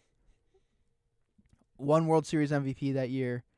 Man, I miss him. But when I think of baseball, when I think of this stretch of Astros baseball, when I think of, you know, late 2010s, early 2020s, you know, really since 2015, baseball in general, this is like the perfect encapsulation of what that is. And a lot of people might talk about, you know, the cheating scandal and whatnot, but like, no. But like, it's a pretty big whatever thing to talk about. But like, first of all, it's been proven they didn't use it in the playoffs. So, we won't get into that. We won't get into that we don't because have enough time. We don't. We really don't. But I just like this is the most peak baseball could possibly be. You have, you know, superstars on both sides. This was, you know, Cody Bellinger's rookie year, I believe, was 2017. You had Kike Hernandez. You had Justin Turner at his peak. You had Yasiel Puig just doing Yasiel Puig things with, you know, Correa, Altuve, Bregman, Gurriel, Springer. Like, these are guys that just superstars on both teams at the peak of their, you know, existence in the game of baseball, just going head to head, you know, blow for blow for 10 innings. Oh, this game fires me up. This is the greatest game of all time of any sport ever. If I ever get sad, I go back and I watch the highlights from this game. It makes me happy, makes me smile. But are we snaking it? I think I said we're snaking it. So I'm up again. Another bit of a homer pick here, but it's not really. It's the 2018 Texas A&M versus LSU 7 overtime game that ended 74-72. This is the game. Because of this game, the NCAA changed the rule for overtime, and now they do 2-point conversion off after like the second overtime. It's the stupidest thing ever. Like, let's play less football to decide who the better team is. That doesn't make any sense, but whatever. This is the game that everyone references, when you talk about how bad those rules are, and you reminisce on, think of the great overtime games. You think 74-72, 7 overtime game. It was the game ended I think 108 or something. It ended really late in the night. It ended after some of those Pac-12 after dark games. It was, this was Joe Burrow before Joe Burrow, the year before. This was 2018 Joe Burrow. People didn't know who Joe Burrow was at this point, but he went crazy. He had 300 yards passing. He had 100 yards rushing and 6 total touchdowns, I believe. This was, Justin Jefferson was on that team. Jamar Chase was on that team, that LSU team. And that's not even mention the superstars that A&M had. I know real household names, Kellen Mond. Come on, bro. He played for the Vikings. You don't know ball. I know, but this game, just so electric. There was 84 points scored in overtime. 84 points were scored in overtime. That's absurd. That's electric. I'm not a big college football guy, but that's so pretty crazy. Electric. That's insane. That's never happened in the NFL. No, it hasn't. 84 points in overtime. That's insane. But yeah, that's my number 2 game of all time. What are you looking at me? My number 2 is 84 points in overtime. 84 overtime points. I think either on par or maybe slightly under. Clyde Edwards-Helaire threw a touchdown. Okay. Let's see how they do this year. But his first, a little bit worse, maybe on par with your first World Series game. It'd be Game 7 of the 2016 World Series. Cubs versus the now Guardians. I mean, made Ben Zobrist probably a Cubs legend for life and for many lifetimes to come, and ended over 100-year curse. So I think I'm gonna keep that one nice and short, but that would be my game number 2. All right, I'll keep my next 2 nice and short as well. No reason. We got time. Go ahead. All right, so we got. All right, second one. I mean, I think this was just I'm not even a big soccer guy. I'm not a big soccer guy at all, but this is just undoubtedly one of the best games ever played. It's Argentina versus France World Cup game 2022. Literally all that was being played, all the talk of every high school in the United States, it felt was gym classes and classes were literally coming to halts for this World Cup. It was insane. And just what a storybook ending to Messi's World Cup career. To have him score 2 goals, and then it seems like they're all right, and they have good control of the game, and then Mbappe has a hat trick in the World Cup finals, kind of showing a bit of a old versus new, and for it to go into penalty shootout, penalty kicks. I mean, that's just a great way to end. That's just a great way to end the game. Best soccer game of the 21st century. Yeah, and Kolo Muani had that open one-on-one versus Martinez that he just completely duffed right into Martinez's leg. Could have been put 82nd minute. It was super late in the game. Martinez came up with a huge save. Man, sent it to pens. It's good to reminisce. I love to reminisce. That was got Messi his World Cup, got Messi his international trophy. That a lot of people said, Ronaldo had that Euros. And a lot of people said, that's what puts him over Messi. Messi got his World Cup. Solidified Messi got the golden boot in that World Cup because of those 2 goals. Mbappe scored 2 pens, but he also had a really nice goal, kind of solo run there. And I believe now, because of that hat trick, I think he's only 3 to 4 goals off of the all-time World Cup goal scored record. It's also the reason why Messi left PSG, because they treated him very poorly after beating France. Yeah, exactly. It changed a lot. He would never be at Inter Miami if he never if PSG didn't treat him so badly after that. Yeah, but he won. Changes a lot of things. And I guess it also cemented Emi Martinez, kind of gave him, top keeper in the world credentials, kind of for no reason, because he had a He great did give up run, a lot of goals, but he could, and still to this day, people treat him like some world class goalkeeper because of that really that whole season. He was quite good for Villa that year, but to this day, because of that World Cup run, people treat him like a world class keeper, and he just isn't. He's just not that good. I think we could name at least 5 people. He's a serviceable Premier League goalkeeper, but he's not a world class. Anyways, back to this. I think my third pick. It's probably my fourth pick, but I'd rather talk about this one. We got it's the Panthers versus the Oilers, 2024 Game 7, Stanley Cup. Probably my favorite hockey game ever. I wasn't even actually able to watch this because I was in Cancun at the time and I couldn't get access. Guy's always on vacation. Couldn't get access to watching it, so I had to listen to it over the NHL app. And what a story that was painted by the announcer for that game! It was just absolutely amazing. It's a game I remember for the rest of my life. It was not the outcome I wanted at all, but just such a great game, and it set up a perfect perfect series for the next year as well, which also did not end the way I wanted to end. But just a great, phenomenal game. It's what hockey is. And this might be a little bit of a hot take. I'm actually going now off my honorable mentions, but I'm moving it on to the Mount Rushmore. All right. I'm going to say the 2021 Abu Dhabi Grand Prix, Max Verstappen versus Max Lewis Verstappen. Hamilton. I don't know if you people have seen the edits, but there's a good Skyfall edit out there for this race at the very end. And this, I wouldn't say it was the passing or the changing of the guard, but I would say it almost felt like it was, just because Verstappen didn't even start in that final lap. There's controversial safety car before that final lap. No DRS because of the safety car. So Verstappen makes one quick move early in the lap, and Hamilton's not able to pass him after that because of the lack of DRS. So it led to Verstappen winning 4 straight world titles. I don't think he will win this year, unfortunately, for Verstappen fans. But it's all right. He'll be in a better car next year, so there's that. But I think it began the legacy of Verstappen and seemingly started the end of the Lewis Hamilton era. So I would put that at my number 3. It's a good pick. I like that. And that actually gave me an honorable mention to throw in here.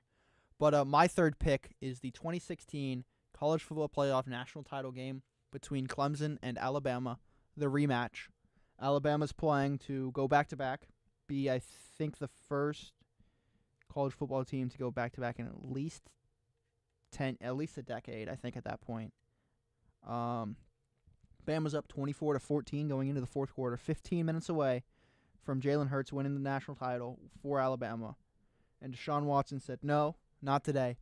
Clemson scores 21 in the fourth quarter, stops Bama from going back-to-back, cemented Deshaun Watson as one of the greatest college football quarterbacks ever, really put Clemson, onto that run where followed up by another year of Deshaun Watson and then Trevor Lawrence after him. The GOAT.